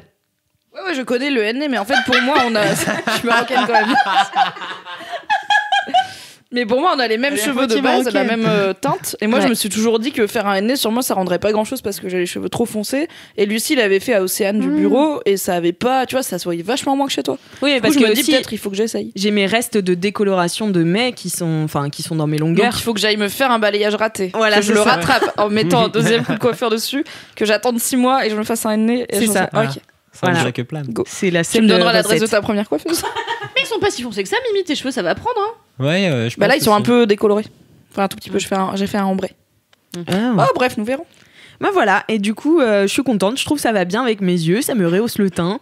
Et voilà, je suis ravie en fait d'essayer des nouveaux trucs dans ma coiffure. J'aime bien changer de tête. C'est trop beau, ça intensifie grave ton regard. Ah non, c'est mais vrai. ça te va magnifiquement. Oh, vous C'est êtes clair. tous si gentils. Elle est belle, Alex Martin. Oh, c'est Sachant que Cédric, faut pas prendre au sérieux ce qu'il dit. Tout à l'heure, j'avais un contour des lèvres noir. Et il m'a dit c'est magnifique. Tes lèvres sont tellement pulpeuses qu'on dirait que tu as du rouge à lèvres au milieu alors que c'est mes lèvres naturelles, ce gros bâtard de suceur. Il y a une différence entre la politesse et l'honnêteté aussi, tu vois. Bon voilà, bah écoutez, merci pour mon mini kiff. Merci Alex Martino pour ton mini kiff. Voilà. Merci à Martinal. Alix Martino d'être Et c'est là. l'heure des gros kiffs. Et oui. Alors il faut refaire un jingle. Là. Allez. Gros kiff, gros Qu'est-ce qu'on fait là, kiff, Hein gros kiff, Gros kiff, gros kiff. Je suis hyper mal à l'aise parce que j'ai pas compris quelle tonalité fallait prendre. Personne m'a compris. Bah allez, c'est bien là comme générique. Ah oui, vrai. Alors là, c'est l'abandon, quoi. C'est genre, on est. Bah écoute, tous les Valentins nous ont abandonnés, nous aussi on abandonne. Voilà. Ah, mais on est parti de la station essence sans les enfants, là. Salut, les gars. Démerdez-vous avec votre bordel de jingle. C'est ta définition de l'abandon donc. Direct. Enfant sur une station, d'accord. T'as un message à transmettre, Cédric, t'es fatigué. Fais gaffe à toi, Jojo. Toi qui écoutes ce podcast Putain, et c'est le clair. comprends. Bon, à toi Cédric de nous parler de ton gros kiff. Eh bien, tout à fait. Mon gros kiff. En fait, c'est un gros kiff un peu d'ennui. J'ai pas mal traîné. Ça a l'air génial. Ça, mais en fait, j'ai pas mal traîné récemment sur Netflix parce que j'ai eu un peu de temps et donc j'ai vu plusieurs choses que j'ai bien aimées ou pas. Et en fait, Est-ce que tu vas nous dire 2 titres et on doit deviner? Ah ouais, fais ça. Ou pas, ouais. Tiens, dis 2 titres, un truc que t'as aimé, un truc que t'as pas aimé, on doit deviner. Putain, Ah, maintenant d'accord. on fait des games et tout. Ok. Un Bah podcast alors, ludique. je dis les titres. The Witcher. Bah et dis l'autre parce que sinon on peut pas savoir. Ah, et l'autre. Moi, je sais, hein, donc, l'autre, je c'est vais pas BoJack répondre. Horseman. Ah bah Ok. t'as aimé BoJack Horseman et t'as détesté The Witcher. Yes. Alors, c'est pas que j'ai détesté The Witcher, mais Moi, j'ai il y a détesté. vraiment. Moi, je l'ai dit. Alors, il y a un problème. C'est pas ton kiff Kalindi. Il y a un problème sur quand les Américains ils prennent un truc qui est pas américain à la base, ils savent pas faire. Hein. Enfin, Bah oui. The Witcher, les livres ils sont très bien, les jeux vidéo ils sont exceptionnels. Cette série c'est une cata, mais c'est. Il y a plein de gens qui ont bien aimé. Ouais, mais Moi, oui, j'ai mais en trouvé fait ça ça fun, passe mais j'ai quoi, pas tu fini. vois. Mais les ricains ils font un film sur le goût du sel à la fin, il a le goût de sucre ton putain de film. Il y a un vrai problème de. C'est une expression. Non, mais c'est un truc qui me. C'est Mais ouf, qu'est-ce quoi. qui fait que t'as pas aimé? Mais que c'est plan cucu la praline de merde et que quand tu pars du tu vois là, à la base c'est vraiment un truc un peu marrant tu vois qui avec une vraie problématique sur où est le bien où est le mal machin ça marche pas le personnage principal il traîne des casseroles morales super foireuses et moralement c'est vraiment tendancieux quoi tu vois et là non et c'est chiant et du coup c'est chiant Bah, Mais du coup, parle-nous comme plutôt. c'est Du coup, c'est ouais, con. le Parce que podcast t'aimes du du kiff. mais donc comme j'avais pas aimé et bah du coup je me suis remis j'ai recommencé tout Full Metal Alchemist Brotherhood gros qui nerd. est arrivé sur Netflix il y a pas longtemps donc je me mate tout Full C'est Metal celui-là où le mec Alchemist qui à fait nouveau. le chien avec sa fille. Oui Ah putain, Ouais. horrible. Alors en fait, il y a eu plusieurs adaptations de Fullmetal Alchemist. T'as celui pour la télé qui est un peu comme The Witcher, c'est-à-dire qu'ils ont pris le manga, ils ont fait on s'en bat les couilles de ce qui est écrit dedans, on va faire plutôt notre truc, et c'est pas terrible. Et il y a Brotherhood qui est l'adaptation fidèle du manga, où du coup c'est moralement tendancieux, il se passe plein de trucs un peu pétés. C'est l'histoire de deux frères qui deviennent alchimistes d'État pour traquer, ils ont des aventures, ils cherchent la pierre philosophale pour essayer d'un moment de ressusciter leur mère et puis de récupérer leur corps, parce qu'en essayant de ressusciter leur mère grâce à l'alchimie avant, il y en a un qui a perdu son corps en entier, donc il y a juste son âme enfermée dans une armure, et l'autre il a Donc perdu il son est bras en et full sa jambe. métal et il est alchimiste. Voilà. Voilà, Full Metal Alchemist, ça m'a refait kiffer. Mais c'était pas BoJack Horseman? Et du coup, en fait, l'autre truc que j'ai vraiment kiffé sur Netflix, c'est la fin de BoJack Horseman. Alors, BoJack Horseman, non, c'est Monsieur Chaussette qui en avait parlé. Je n'étais pas là à cet le épisode-là. loophole de connard, j'en ai pas déjà parlé, c'est Monsieur Joseph qui en a parlé. Ça devient vraiment l'embrouille des mini des kiffs et tout. Et donc, BoJack Horseman se termine, et c'est sans doute une des plus mauvaises nouvelles de l'année, avec aussi la fin de de Orange is the New Black l'année dernière sur Netflix. Moi, c'était mes 2 séries Netflix préférées, vraiment, je les tiens en super haute estime, j'ai surkiffé. Ah ouais, Orange is the New Black, alors Al-Kennedy, elle fait des gros yeux comme ça. Non, mais ça m'étonne. Ah si, c'était mes 2 trucs préférés, BoJack se termine et c'est très triste, et c'est très très très bien la fin de BoJack Horseman. Et à peu près toute la série est cool, c'est l'histoire d'un vieil acteur, si on reprend au tout début, un vieil acteur qui est un cheval, qui s'appelle BoJack Horseman, qui est voicé par Will Arnett, qui joue que des rôles pourris au cinéma de sidekick comique de merde, et qui là a un rôle super deep, profond de vieil acteur dépressif qui tombe dans la drogue. Rôle de et la composition dépression. du coup. Putain, moi je pensais que c'était drôle, BoJack Horseman. Eh ben c'est drôle. C'est drôle mais dépression. Ouais. Genre, tu D'accord. rigoles mais à la fin t'es quand même pas bien. Tu vois, C'est drôle t'es- dépressif. t'as pas passé un Ah bon ouais. moment. Ou c'est dépressif marrant. D'accord. Il est triste, mais il lui arrive, il voit des trucs rigolos, et du coup, tu sais pas trop quoi. C'est ça qui est marrant. Encore une fois, c'est moralement tendancieux, c'est pété et tout ça. Et ce qui est rigolo, c'est qu'au fur et à mesure, à la base, la première saison, elle est vraiment très centrée autour de lui et des autres gens du show business qui côtoient. Et au fur et à mesure, chacun a sa propre vie. Et c'est une série, comme j'aime bien, où t'as pas vraiment une histoire, c'est juste les personnages, ils créent l'histoire. Parce qu'il leur arrive et tout ça, c'est cool. Et t'as une vraie galerie de personnages à la fin. Et ce qui est cool, c'est que cette fin de saison, elle clôt vraiment l'arc de chacun des personnages qui sont tous très différents. T'as les loufoques, t'as les dépressifs, t'as l'ex-agent de BoJack Horseman qui était aussi son ex-meuf, qui passe 6 saisons à en chier pour son travail, et qui passe les 2 dernières saisons à en chier parce qu'elle a un enfant porc-épic, parce qu'il mélange en fait les animaux et les humains. Il y a plein de blagues. Est-ce que des fois ils expliquent pourquoi il y a des animaux? Non, il y a des animaux. Des fois, il faut laisser, là, à la porte, les doutes. C'est la suspension de crédibilité. Oui. Dès le début. Oui. Ça s'appelle Ok. BoJack le cheval homme. Oui. Est-ce qu'il Voilà. est vraiment homme-cheval? Genre il a une tête de cheval et le reste en homme? C'est un cheval, Oui. mais qui se tient sur 2 pattes et il a des habits. D'accord. Mais Et à il un a- moment, à la saison 3, il se balade dans le Nouveau-Mexique et il y a des chevaux sauvages qui courent. C'est fou ça. Et du coup, tu sais pas, est-ce qu'il y a des chevaux qui sont pas, du coup, qui sont sauvages, ils sont pas encore. Pourquoi? Effectivement. Mystère. C'est comme Babar, tu sais, Babar, il a des habits, mais quand il retourne dans la forêt, c'est Oui, que oui, des oui, éléphants il y a sans des habits. éléphants Et t'es sans là, habits, du ouais. coup, mais genre, ils sont nudistes, c'est quoi le délire? Pourquoi ils sont à 4 pattes et toi, t'es debout? Ouais. Tu sais pas quoi. Mm-mm. Voilà, c'est un peu C'est pareil vrai, dans je BoJack. vais jamais repenser à Babar. Pourquoi? Et pourquoi Ou Taz dans alors- Diable de Tasmanie, il est tout nu, il parle mal, et toute sa famille, ils ont des habits et ils parlent normalement. Bah il est pas bien fini, c'est tout. Il n'y a la Tu pisse. sais pas. Pourquoi Donald porte des vêtements que en haut, mais Oui. quand il se baigne, il met un short de bain? pas en Exactement. haut. Tout à fait, ouais. Tellement de questions. D'ailleurs, en plus, et c'est vu que c'est un canard, il a pas vraiment besoin de short de bain. Oui, il va pas Bio. se mouiller, quoi, c'est un canard. Mhm. Non, mais ça m'a toujours emmerdé qu'il y ait des animaux dans BoJack, donc je me disais peut-être maintenant que c'est fini, ils vont Et Mickey, expliquer. c'est Et ça l'inverse. t'embêtait pas ailleurs? C'est que dans Euh, BoJack. en fait, globalement, j'aime pas les trucs où c'est des animaux humanoïdes pour aucune raison. Voilà, c'est un petit blocage. Genre, même quand j'étais gamine, mon daron il lisait des BD genre Canardo, où c'est un polar, mais le héros c'est un canard. Mais Ouais. là, c'est un monde où il y a que des animaux humanoïdes, du coup. Et je suis là, ok. J'aime pas trop, mais ok. Et dans BoJack, il y a les deux, et en fait, ça me perturbe que ce soit juste accepté qu'il y ait les deux et qu'ils interagissent pareil. Et je suis là. Ouais.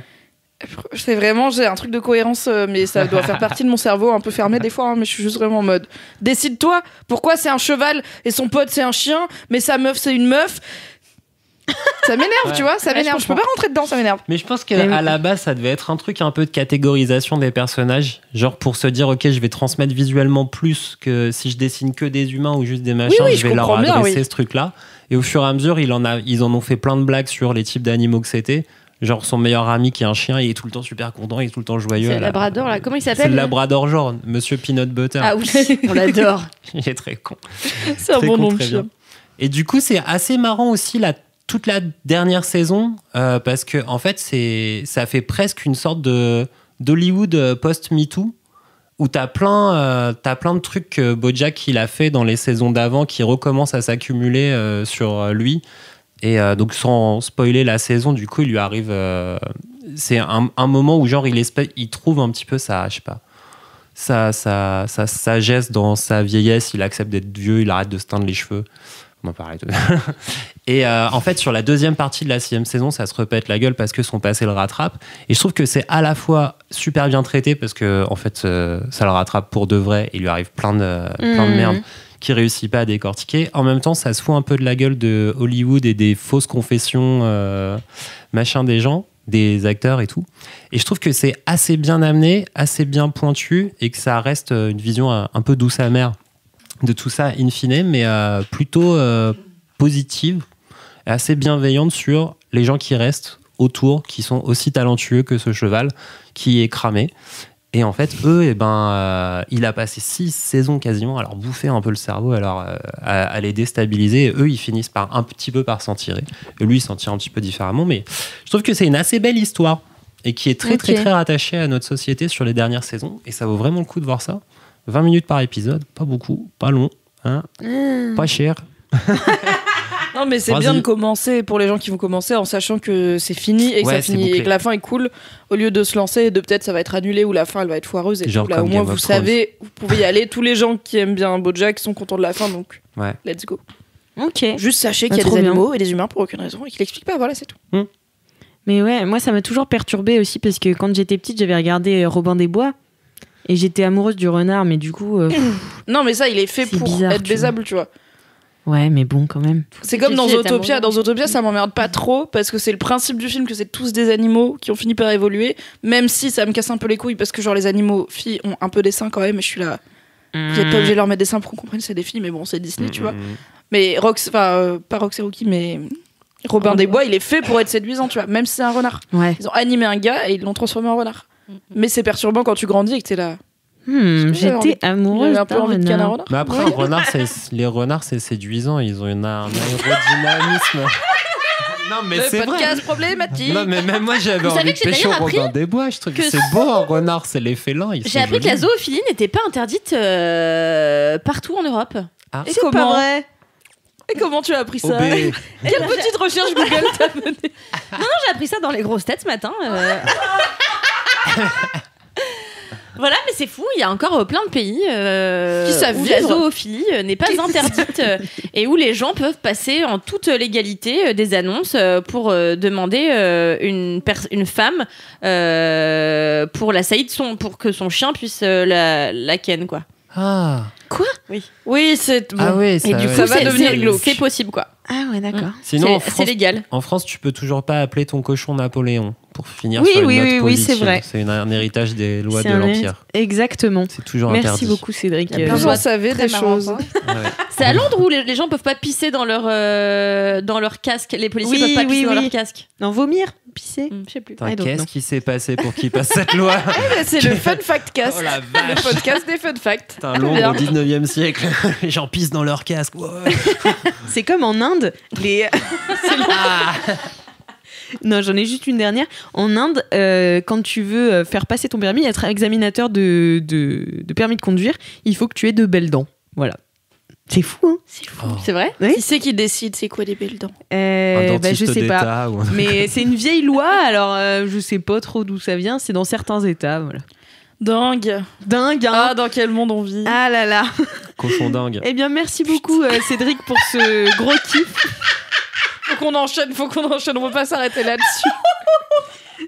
Mimi, c'est ton tour pour le gros kiff. Oui, alors mon gros kiff est aussi sur Netflix et c'est, je pense, moins intelligent que BoJack Horseman puisque c'est, je pense que c'est la première télé-réalité produite par Netflix à 100%.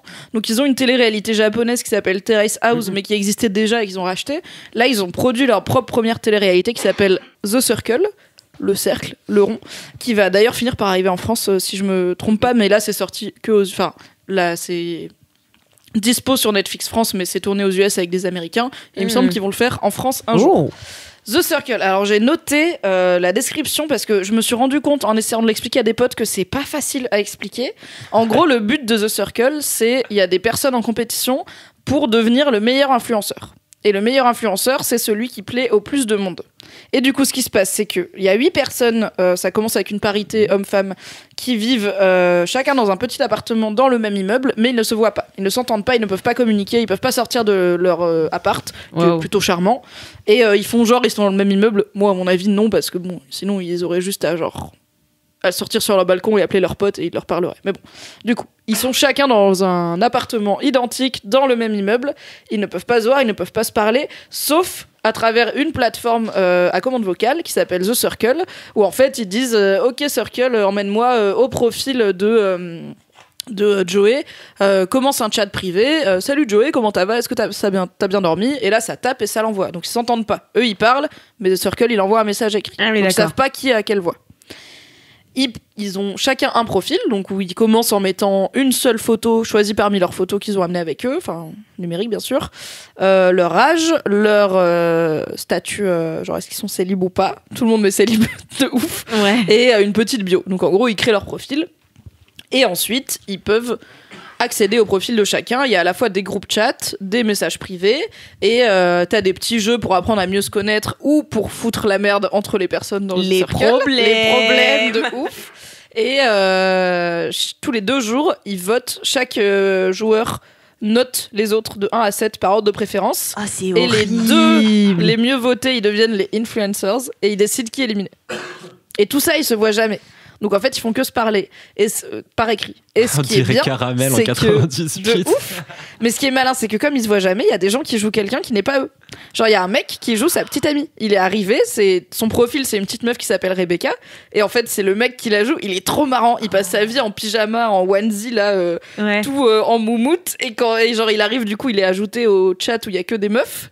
Et donc il arrive, il est là en mode Alright girls, let's get Rebecca in this chat. Et il se fait trop kiffer. Et du coup, il découvre des trucs. Genre il y a un moment où les meufs, elles se mettent à parler de leur crampe menstruelle et il est là.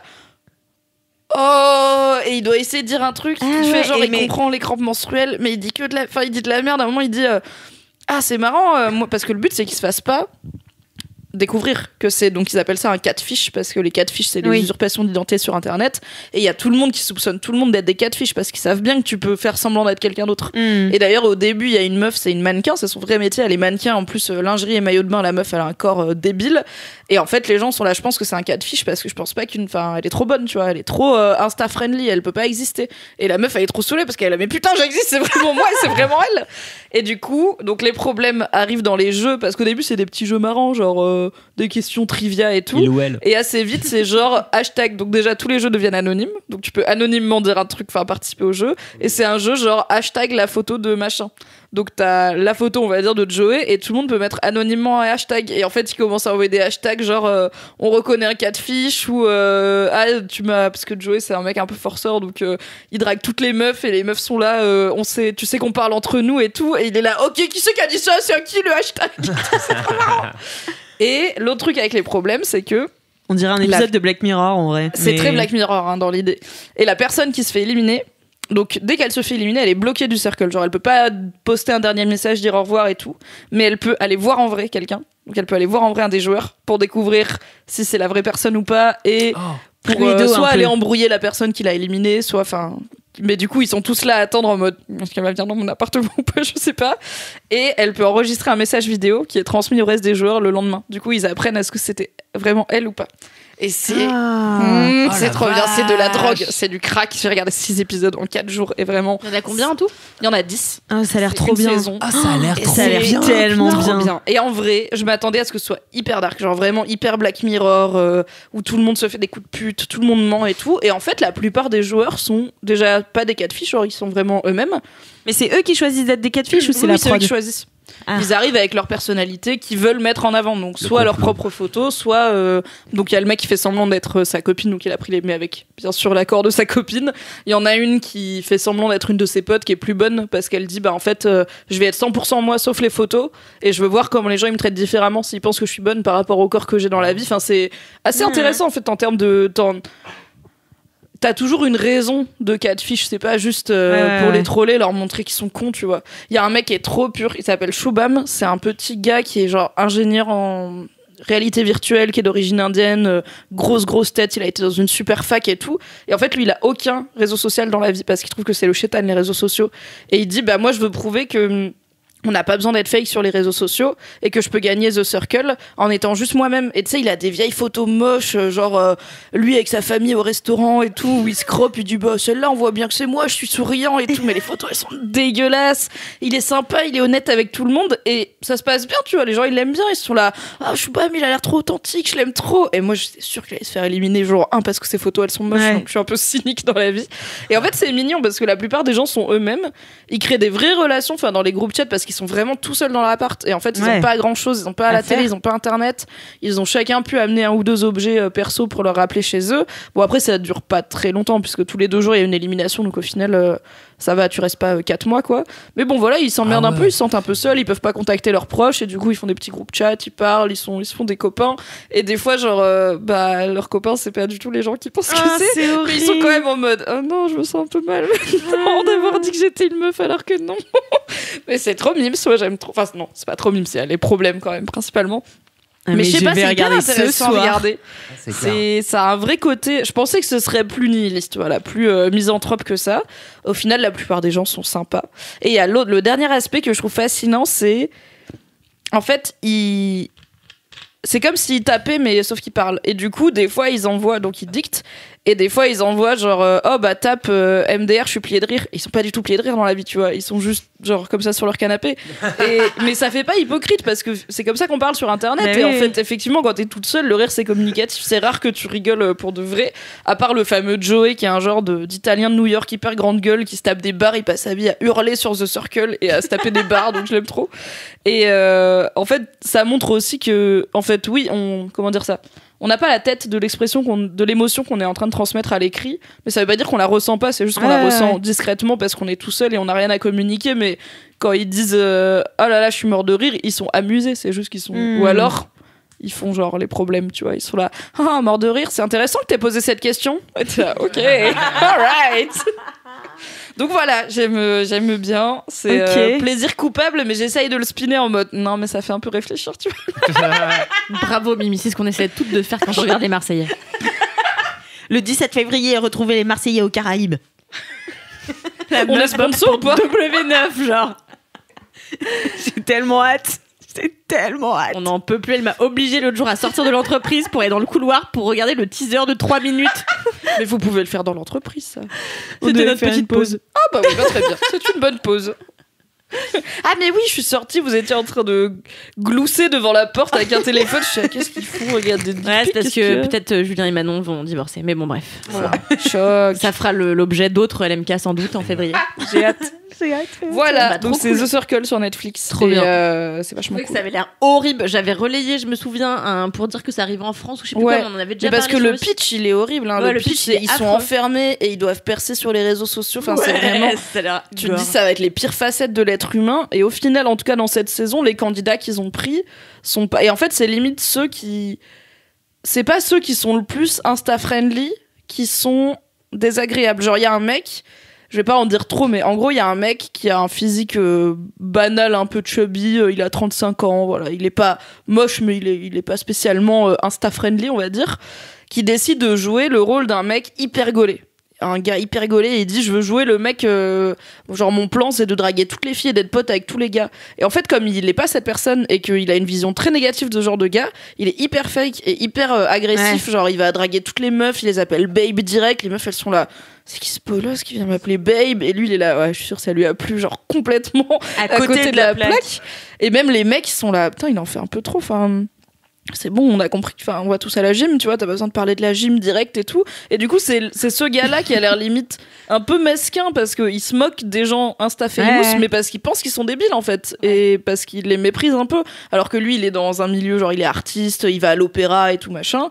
Tu te dis, bah ouais, mais en fait, t'es en train de jouer une caricature et les autres gens du circle qui ont le physique que tu mets en scène, bah en fait ils sont pas débiles et ils sont pas ils sont pas en train de chasser les meufs parce que juste c'est des vraies personnes, tu vois, qui font de leur mieux, et du coup ça fait un peu réfléchir. Ça fait tourner la cafetière hein. J'adopte cette expression immédiatement. Et on fait tourner les cafetières. Je savais que ça allait en arriver là. Le regard d'une femme qui a espéré mais contre toute attente. Bah merci beaucoup Mimi, moi ça fait vraiment j'ai trop envie de le regarder ce soir, genre n'hésite pas à me live commenter par sûr. SMS ou quoi parce que c'est ma passion. Okay, dis-moi tes préf et tout, j'ai trop hâte. À toi Kalindi, c'est quoi ton gros kiff? Moi mon gros kiff, je suis trop contente, c'est vraiment un gros kiff. Avant-hier j'ai enfin été voir le nouveau spectacle d'Edouard Baird. Et c'était la meilleure chose. Quelle chance. Edouard Baird, il y a quelques mois, a commencé un spectacle qui s'appelle L'élucubration d'un homme soudain frappé par la grâce. Très Edouard Baird. Tellement Edouard Baird ce titre. Au théâtre Saint-Antoine à Paris, c'est-à-dire à 6 minutes de notre travail. Ouais. Et en fait, le spectacle s'est arrêté, puis il a repris, voilà. Et donc là, il reprend, je pense, pour 2 mois, un truc comme ça, et il va se réarrêter, normal, quoi. Et donc, j'y ai été, et c'était fantastique. Et en fait, au-delà du... Donc, j'ai commencé par parler du spectacle. En gros, les élucubrations d'un homme soudain frappé par la grâce, c'est l'histoire d'un... Il n'y a pas un raccourci comme les Marseillais Sud-Africains, tu sais, c'est LMSA et... je vais faire comme si j'avais pas entendu ce parallèle qui me semble incongru. En fait, c'est l'histoire d'un comédien qui s'est fait la malle de son propre spectacle parce qu'il y a un gars dans la scène qui l'a mal regardé dans le public, qui l'a mal regardé, et donc il dit mais il était là, il aimait pas ce que je faisais, d'un coup je me suis dit qu'est-ce que je fous là, qui suis-je, où vais-je, pourquoi le théâtre? Une réaction mesurée digne de Kalindi finalement. Et du coup, ce comédien fuit la scène pour aller se réfugier dans un autre théâtre, qui est donc le théâtre Saint-Antoine, où il fait apparition au début du spectacle. Et il monte sur scène, il dit voilà, bon bah désolé de squatter, mais j'ai fui ma scène et tout, je viens me réfugier ici parce que j'ai vu qu'il y avait un bar. Donc sur la scène, il y a juste un bar et un gars qui est là et qui va interagir régulièrement avec Edouard Baird. Et en fait, ça va partir en espèce de vagabondage intellectuel. C'est les pensées d'Edouard Baird comme ça, un peu jetées. Et en fait, au début, tu te dis que ça va être du n'importe quoi. Et en réalité, t'as vraiment un fil rouge. Et en fait, tu sens que c'était prétexte, cette pièce, pour Edouard Baird, à parler des auteurs qu'il aime. Donc, il va déclamer du Romain Gary. Il va parler de Musset, il va parler de plein de gens, et du coup t'as du Edouard Baird qui fait son Edouard Baird, et t'as Edouard Baird ultra sérieux qui va s'asseoir à une table et faire semblant d'écrire un roman. Il va se mettre dans la peau des écrivains qu'il adore et qu'il adorait quand il avait 15 ans, d'après ce qu'il raconte lui-même. Et c'est hyper bien en fait dans la construction du spectacle. Ça se veut ultra libre et à la fois tu sens que c'est ultra bossé. Et en fait il a eu que quelques semaines pour écrire son spectacle. Et ça lui ressemble, voilà, ça lui ressemble, c'est un peu. Et pourquoi il a eu que quelques semaines? Eh ben je sais pas exactement, mais je sais que en fait je sais plus qui. Alors là, ça va être la moitié. J'avais pris des notes. Ici. Attendez, on ne sait pas. Mais il a été missionné d'écrire ce spectacle en fait, et il s'est dit bah tiens je vais essayer de le faire. Missionné pas. Je sais pas, putain de merde, pourquoi tu me poses des questions? Quelqu'un l'a obligé. Et donc ça donne. Les élucubrations d'un homme soudain frappé par la grâce, c'est aussi drôle que c'est déstabilisant et que c'est triste. Il y a des moments où j'ai eu, enfin pas triste mais ultra émouvant. Il y a eu plein de passages où j'ai eu les larmes aux yeux parce qu'en fait il se raconte lui, mais ce qu'il raconte, c'est finalement assez universel. Il parle de ses angoisses. Et je savais pas qu'Edouard Baird était un personnage aussi angoissé. Genre, Moi, ça m'étonne pas du tout. Ah ouais, c'est écrit sur son front. Non, mais c'est peu vraiment, étonnant, mais si tu veux, c'est pas un truc qu'il exprime ni à la radio, ni dans ses films. En général, il y a des personnages assez désabusés. Mais là, tu vois, il balance des bribes de je suis quelqu'un de dépressif, tu vois. Et il y a un gimmick qui revient tout le temps dans le spectacle, c'est le téléphone. Et il y a un téléphone qui sonne et il décroche. En fait, c'est censé être un faux téléphone. Et pourtant, il y a toujours vraiment quelqu'un au bout du fil. Enfin, c'est complètement con. Et en fait, à un moment donné, il décroche le téléphone et il dit « Mais personne ne va bien, monsieur personne !» Et c'est très drôle parce que c'est vrai, personne ne va vraiment bien. C'est le moment super... positif de ce podcast. Mais non, donc en fait t'as des passages, ça commence par être ultra drôle comme Edouard Baird sait si bien l'être, et ça tombe dans les grosses réflexions intellectuelles et existentielles, ça redevient drôle, et en plus il parle de plein d'auteurs que j'adore et que j'aimais beaucoup quand j'étais jeune, donc ça m'a particulièrement touchée. Et en fait ça faisait longtemps que j'avais pas été au théâtre. La dernière fois c'était l'année dernière où j'avais vu 2 pièces Edmond qui avaient été primées, qui avaient eu 1 milliard de Molière, et j'avais vu surtout le Cyrano de Bergerac de Toretton, qui est un comédien que j'adore. Il pourrait réciter le bottin, que j'irais quand même au théâtre. Et en fait, ce Cyrano de Bergerac durait 3h30. Il avait transposé l'intrigue dans un asile psychiatrique. C'était hyper intéressant. C'était franchement dingo. Et ça faisait donc presque 1 an et demi, je crois, que j'avais pas foutu les pieds au théâtre, alors que c'est un endroit où j'allais tout le temps quand j'étais gamine. Ma mère m'emmenait tous les dimanches. On allait au kiosque à la Madeleine à Paris. C'est un endroit où on peut avoir des places à pas cher au dernier moment. Et ma mère, qui est une passionnée de théâtre et une ancienne comédienne, m'a traînée dans tous les théâtres parisiens, dans toutes les bouffes parisiennes et tout. Et c'était vraiment une passion que je partageais avec elle. Donc, le fait de me rendre compte que ça m'avait manqué, ça m'a vraiment fait un truc. Genre, hier, quand ça a commencé, mais surtout quand ça a terminé, je me suis dit, waouh, c'est un rendez-vous culturel qui m'avait carrément manqué. C'est-à-dire qu'à force de d'aller au cinéma parce que c'est mon travail, j'ai complètement oublié que ce que je préférais, c'était le spectacle vivant, quoi. Et du coup, vraiment, avant-hier, c'était ultra fort, et j'étais trop contente parce qu'à un moment il parle de Guignol, et ça m'a rappelé que Guignol, donc c'est un spectacle de marionnettes et que tout le monde connaît globalement. T'as les rêves de plus en plus fraîches, hein, ouais. MK, là, vraiment. Mais oui, parce que je vais vous parler de mon enfance, et ça m'a rappelé que quand j'étais petite, et donc j'ai pleuré à ce moment-là pendant le spectacle, ça m'a rappelé que quand j'étais petite, pour mes 4 ans, ma mère elle m'avait emmenée comme tous les dimanches voir Guignol, et elle avait emmené toutes mes copines, et en fait on s'était assises et tout, le spectacle avait commencé, et là Toto il venait sur scène et disait « Alors aujourd'hui, c'est l'anniversaire de Nicolas et de Kalindi !» Et j'étais là, mais comment il le sait? Et genre pendant des années après, ça m'est resté, pendant toute ma jeune enfance, c'était mais comment Toto a-t-il su que c'était mon anniversaire? Toto est-il un personnage omniscient? Si Dieu, on sait pas qui c'est. Et donc Edouard Baird parlait de ça, et en fait il y avait tellement de références qui me rappelaient moi mes premières amours, que franchement j'ai passé un moment incroyable. Et même si on n'est pas fan de théâtre et qu'on n'est pas fan de littérature classique et de dépressifs qui viennent raconter leur vie sur scène, on peut aller voir ce spectacle pour plein d'autres choses, parce que c'est vraiment d'une drôlerie rare, c'est ultra bien écrit, et c'est pas chiant une seule seconde, c'est-à-dire ça reste un type qui raconte sa life en étant zinzin, donc ça peut pas être ennuyeux. Et aussi, je voulais souligner que dans les théâtres, on remarque que les populations qui fréquentent les établissements sont globalement vieux du cul. Et moi, c'est ce que j'ai tout le temps à ma mère quand j'étais petite. Je disais, putain, mais il y a que des vieux. Elle me disait, mais oui, parce que, en vrai, les gens, ils emmènent pas leurs enfants petits au théâtre, tu vois. Et les adolescents vont moyen au théâtre, je pense. Et donc, c'est souvent des vieux culs. Des vieilles personnes. Et qui possèdent un vieux cul, du coup. Ils l'ont changé depuis. C'est vrai, c'est possible. Mais en tout cas, avant-hier, il y avait beaucoup de jeunes, et je me dis que en fait, Edouard Baird continue à plaire alors qu'il a quand même un certain âge, et que ça fait un bout de temps qu'il fait plus grand-chose non plus pour la jeunesse. Avant, il était à Canal et tout, mais aujourd'hui, il est surtout réalisateur, et il faisait de la radio, donc je sais même pas il est souvent au Burger Quiz, là, peut-être que ça a relancé un peu, mais je pense que il a eu des rôles tellement iconiques, notamment Mission Cléopâtre, que tout le monde a de l'affection et de l'amour pour Edouard Baird, tu vois. C'est vrai. Je connais personne qui aime pas Edouard Baird. Non, c'est impossible. Non plus. Personne m'a jamais dit « Ah non, Edouard Baird, j'aime pas ». Ouais, c'est impossible. Je sais pas, ça doit être c'est très français, quoi. Tu peux pas ne pas aimer Edouard Baird. Non, c'est vrai. Il est adorable. Ne m'envoyez pas de DM si vous n'aimez pas Edouard Baird, ça ne m'intéresse pas comme information. Aimez Edouard Baird. Mais moi, je suis hyper jalouse de toi, Kalindi. Voilà. Globalement, Mais dans la tu vie peux ou t'acheter juste- une place. Hein. Bah ouais, mais il me semble qu'elles sont assez chères. Non, en vrai, franchement, ça va. C'est des places de théâtre. C'est un investissement, tu vois. Les places, je crois, elles commencent autour de 35 €, je crois, ou 40, je sais plus. mais ok, oui, je mais pensais que ça le problème, c'est que c'est des commençait à 50. strapontins, donc c'est un peu chiant. Ou alors, t'es en corbeille, mais 4e étage. Donc, c'est un peu relou. Pour des bonnes places, il faut compter entre 50 et 80 balles, je crois. Donc, ça commence à faire un petit budget. Mais en réalité, c'est le prix d'un spectacle.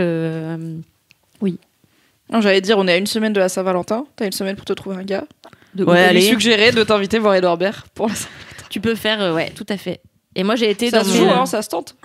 Si vous voulez aller voir Edouard Baird au Théâtre Saint-Antoine à Paris, je vous conseille Diane en 2 secondes, Voilà. je vous conseille d'aller avant dîner à la Quincaillerie, qui est vraiment qui jouxte pas le théâtre, mais qui est pas très loin et qui est délicieux. Et l'autre jour, j'ai fait le combo, j'ai été manger du poulpe, un plumat ibérique, et ensuite j'ai été voir, j'allais dire Antoine Daniel, pas du tout, Edouard Baird. C'est une autre soirée, je pense. Haute soirée, ouais. Et cela dit, dépressif aussi, Moi, donc Cali. ça marche. Et ben, voilà. Bah super, merci beaucoup Kalindi, ça Eh donne bien, merci trop à vous. envie d'aller le voir. Je pense que je vais y aller. En vrai, si j'ai... T'as pas un Lydia dans la description de Laisse-moi kiffer? Alors, envoyez-moi des Lydia. Ah ouais. J'aimerais qu'un jour on soit sponsor par Lydia. Moi, j'aimerais qu'un jour on soit sponsor par Edouard Baird. J'aimerais qu'Edouard sur Baird les fasse un évalues. LMK. Ouais, bah t'inquiète que je crois qu'on voudrait qu'Edouard Baird fasse une télé-réalité, genre. Ouais. Juste qu'il soit là. Faudrait qu'Edouard Il Baird dit rien, fasse les il est là. Marseillais. Ouais. Mais en parlant de ça, on a découvert l'autre jour avec Kalindi que Fabrice Lucchini adorait les Marseillais. Et je Le savais que saviez-vous c'était un homme de goût. OB. Eh mais oui. Comme vous. Et qu'est-ce qu'il a dit? Il dit oh c'est génial. Alors j'ai pas compris les enjeux. Mais ces corps là. Mais ces corps là, c'est de la télé de corps quoi. Je Ah l'adore. oui, c'est vrai qu'ils sont pas très habillés, les Marseillais, donc ça se On tient. l'adore de A à Z. D'ailleurs, il fait un nouveau spectacle que je vais m'empresser d'aller voir. Tout Mais pareil. oui, mais Et oui. ben emmène Martino, elle sera pas jalouse comme ça. C'est vrai. Allez, Emmène on ta y fille. va ensemble.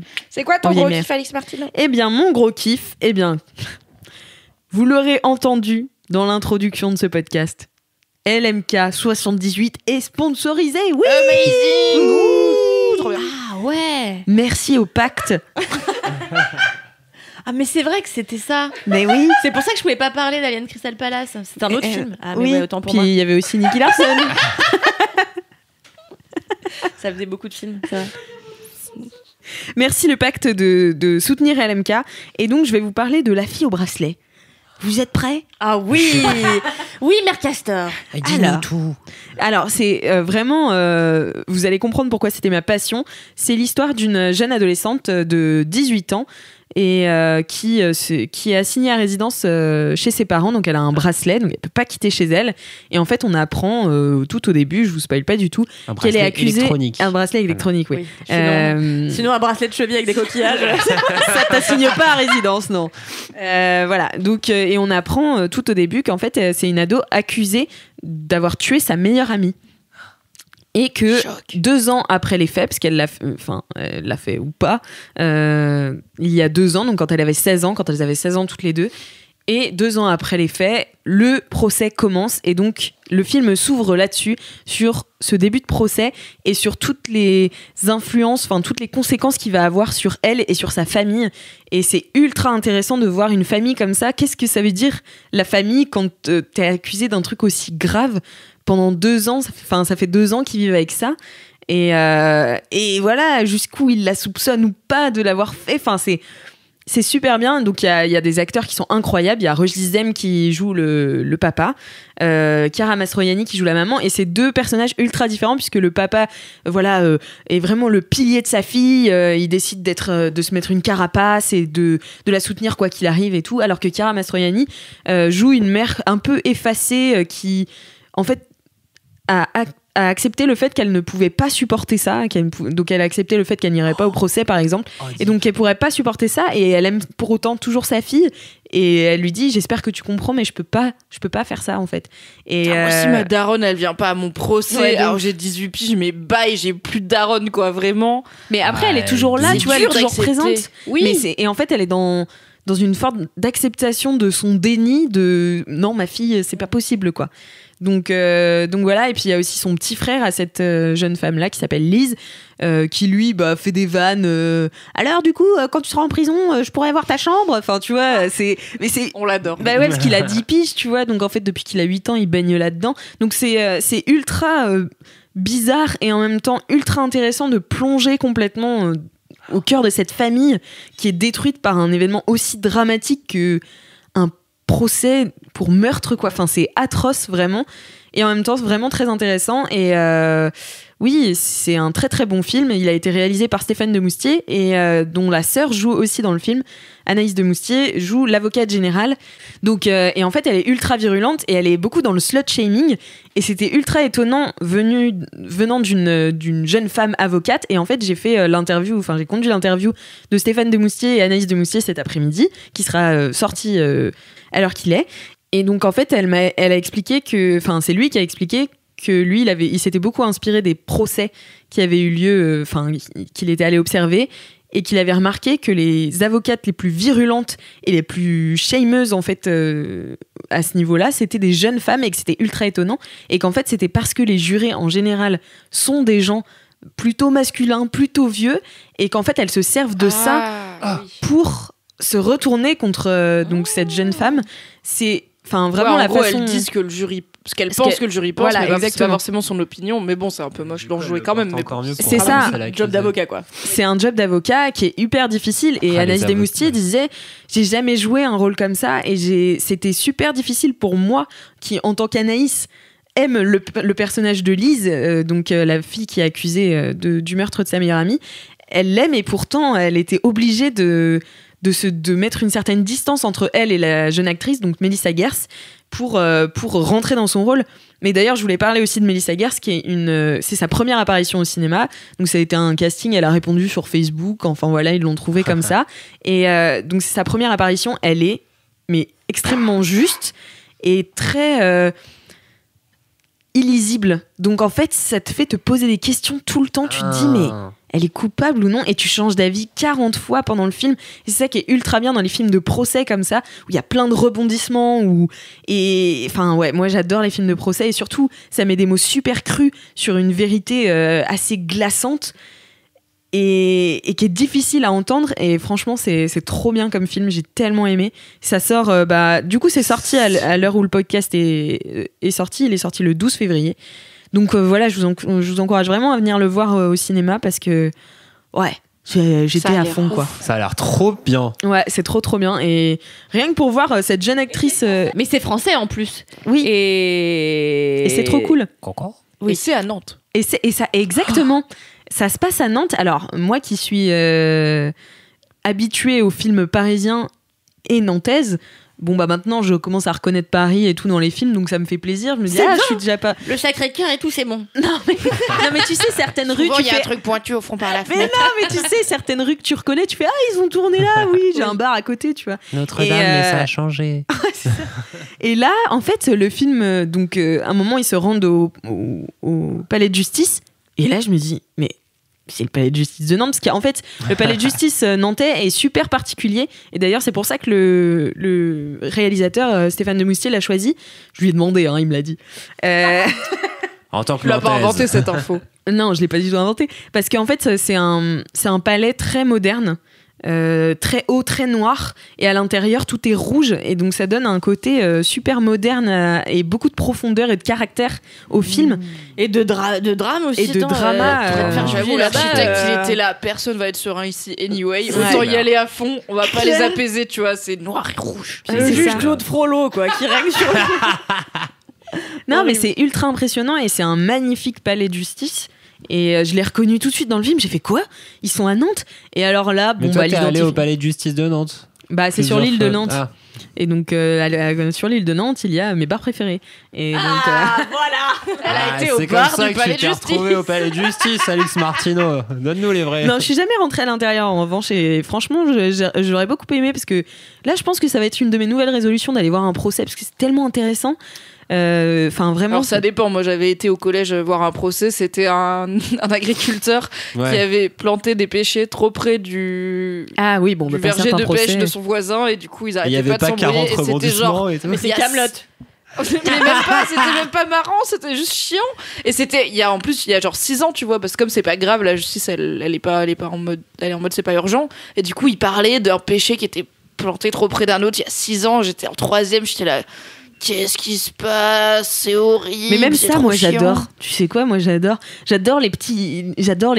rien que les journaux, tu sais, hyper locaux, qui parlent des petites affaires comme ça. Ou quand j'allais chez mon grand-père et ma grand-mère, on avait toujours le voisin là, le tonton Jean, qui venait et qui se plaignait des arbres là, ces voisins qui peuvent pas couper les arbres. Et il est parti en justice contre eux parce qu'en fait. Bon, je sais pas, il avait rien à faire de ça. Ah ouais, le Émile Zola. Ouais, non, mais vraiment. T'aimerais être enquêtrice, toi. En fait. Ouais, j'aimerais être enquêtrice dans les petites bourgades comme ça. Moi, j'ai été enquêtrice, je te l'ai raconté la dernière fois. Jeune, j'ai été enquêtrice. J'ai cru pendant très longtemps que des amis de mes parents cachaient Ben Laden, en fait, dans la cave. Et j'avais vraiment un dossier avec ma pote Louisanne, un dossier énorme avec plein de coupures de journaux avec la tête de Ben Laden et tout. Parce que, bon, bref, très longue histoire. Mais pendant 2 ans, on a été convaincus qu'il cachait Ben Laden. Et genre, on a monté tout un dossier, on sait tellement de choses sur Ben Laden. Et vous vouliez les vendre après? Vous vouliez non, dire aux flics genre c'est eux, on les a, voilà les preuves. Voilà, regardez Ben Laden est là, on était très préoccupés par les Comment attentats. t'as réagi quand t'as su que peut-être vous aviez fait fausse route? Bah le temps avait passé, j'étais devenue un peu plus un peu moins zinzin. Différemment zinzin. D'accord. Waouh. Non mais voilà, bah du coup écoutez, je vous encourage vraiment à aller voir La fille au bracelet. C'est super, c'est d'ailleurs inspiré d'une histoire vraie puisque ça part d'un fait divers argentin. Donc voilà, mais c'est vraiment très très bien et ça se concentre sur les conséquences sur une famille nantaise. Et ce qu'il disait le réalisateur, c'était intéressant parce qu'il disait on croit toujours que les faits divers ça n'arrive que aux autres et puis surtout à des gens un peu zinzin, tu vois, un peu. Et là c'est une famille plutôt à l'aise, CSP+, ils ont une grande maison et tout. Et enfin ouais, c'est super intéressant. Et aussi, je leur ai posé la question, je leur ai demandé, est-ce que, du coup, en tant qu'avocate générale d'Agnès Desmoustiers, elle devait se convaincre chaque jour qu'elle était coupable, Lise. Et j'ai demandé, du coup, à Stéphane Demoustier, est-ce que toi, tu penses qu'elle est coupable? Il fait, en fait, j'ai demandé à Lise à Mélissa Gers, qui joue Lise, de décider et de pas me le dire. Waouh, j'aime trop. Voilà. Et en même temps, ça m'énerve. Je me permets de faire une mini reco parce que je pense que j'aurai pas trop d'autres occasions parce que ça me fait penser à une série que j'ai beaucoup aimée, une mini-série mais qui est sortie il y a 2 ans. Du coup, je me dis j'aurai jamais d'autre occasion de la placer. C'était une mini-série HBO qui s'appelait The Night Of où c'était un jeune donc c'est aux US et en fait les thématiques de la série c'est à la fois une critique du système judiciaire américain qui est très expéditif et très injuste notamment pour tout ce qui est minorité ethnique et justement ce que tu disais, les conséquences d'une accusation sur la famille où en fait c'est un jeune gars qui emprunte le taxi de son père pour une soirée à New York. Il rentre avec une fille, il va chez une fille, ils prennent de la drogue et pour lui dans sa tête, il a fini par s'endormir sur place parce qu'il n'était pas habitué à prendre de la drogue. Il a peut-être couché avec elle, il est même pas trop sûr. Il finit par se réveiller et il s'en va, tu vois. Et en fait, la fille est retrouvée morte le lendemain, mais genre bien assassinée. Et du coup, tout le monde pense que c'est lui. Et lui, il est là, mais non, je suis parti. Et puis, pourquoi j'aurais tué? Je suis pas comme ça, tu vois. Il est joué par Riz Ahmed, qui en plus a des grands yeux de biche tout noirs. Vraiment, t'as envie de lui donner le bon Dieu sans confession, mais t'es jamais sûr parce que du coup, la série suit ce que lui il pense. Donc t'as un cut et tu le vois dehors, mais tu sais pas. Et t'as tout un truc de qu'est-ce que cette accusation a comme répercussion sur sa famille. À la fois très concrètement, du coup, lui, il est pas en garde à vue, mais donc aux US, t'as la jail où tu vas, et t'as la prison, enfin la jail où tu vas jusqu'à être condamné pour de bon, ou pour les petites peines, et t'as la prison où là, c'est dead, quoi, c'est le pénitencier. Lui est en jail, et du coup, ses parents, ils sont dévastés. Le taxi, c'est devenu une pièce à conviction, du coup, son père, il peut plus bosser, donc comment il paye l'avocat, enfin, c'est toute une spirale de seum. Et t'as aussi le truc de, est-ce que ses parents, ils croient qu'il est coupable ou pas? Et il y a un moment, je me souviens, je crois, je sais plus, mais c'est un moment où il y a un micro-truc dans le regard de sa mère, ou dans un mot qu'elle lui dit, où il comprend que sa mère, elle a le doute, qu'elle est pas sûre qu'il est innocent. Et ça le ravage, parce qu'il est seul tout en prison, il est là, putain, ma daronne, elle croit que j'ai tué une meuf, enfin, c'est... Et il a une super relation avec son avocat qui est joué par John Turturro. Et moi, c'est ça dont je me souviens le plus. Ouais, son avocat est un personnage très semi-dépressif et haut en couleur en même temps, un peu zinzou, qui est vraiment un genre de commis d'office, mais qui est dédié à lutter contre les injustices et les abus justice, comment on dit. Bon, bref, il y a un mot. Les accusations arbitraires et tout, mais qui a pas beaucoup de moyens, qui a pas beaucoup d'argent, qui présente pas très bien, et du coup, t'as envie d'avoir de l'espoir en lui, et en même temps, t'es là, c'est pas gagné, et tu sais pas s'il est censé gagner ou pas, parce que tu sais pas si le mec est coupable ou pas. Voilà, c'est The Night Of, c'est 6 épisodes si je me souviens bien. Ça doit être dispo sur OCS en France, puisque c'est HBO. Et voilà, du coup, si La fille au bracelet vous plaît, The Night Of, c'est cool aussi. Voilà, je le place. Merci beaucoup. Et puis, franchement, allez-y. Tu le vends hyper bien, j'ai trop envie d'aller le voir. Ouais, non, c'était... Enfin, franchement, j'en suis sortie, j'étais là... Bon, si vous allez le voir, les LM Crado, venez en DM me voir après sur Instagram pour parler. T'as ce truc de j'ai trop besoin d'en parler avec des gens, mais personne l'a vu. Mais pour parler de la dernière scène, j'ai trop besoin d'en parler, donc voilà. Venez me parler, pitié. Voilà. Eh bien, écoutez, c'est la fin de ce podcast. Et oui. Et invitez-la au théâtre. C'est déjà la fin de ce podcast. Merci au Pacte de nous avoir soutenus dans cet épisode. Merci le Pacte.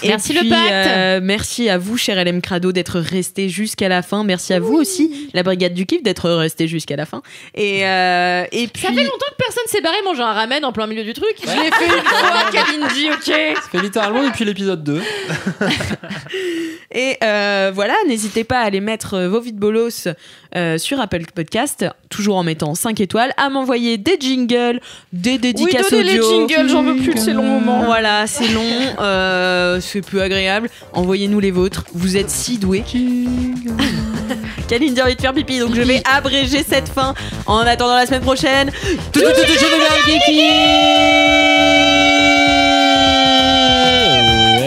J'étais tellement déconcentrée, j'ai failli le dire. Un jour, par surprise, vous m'aurez.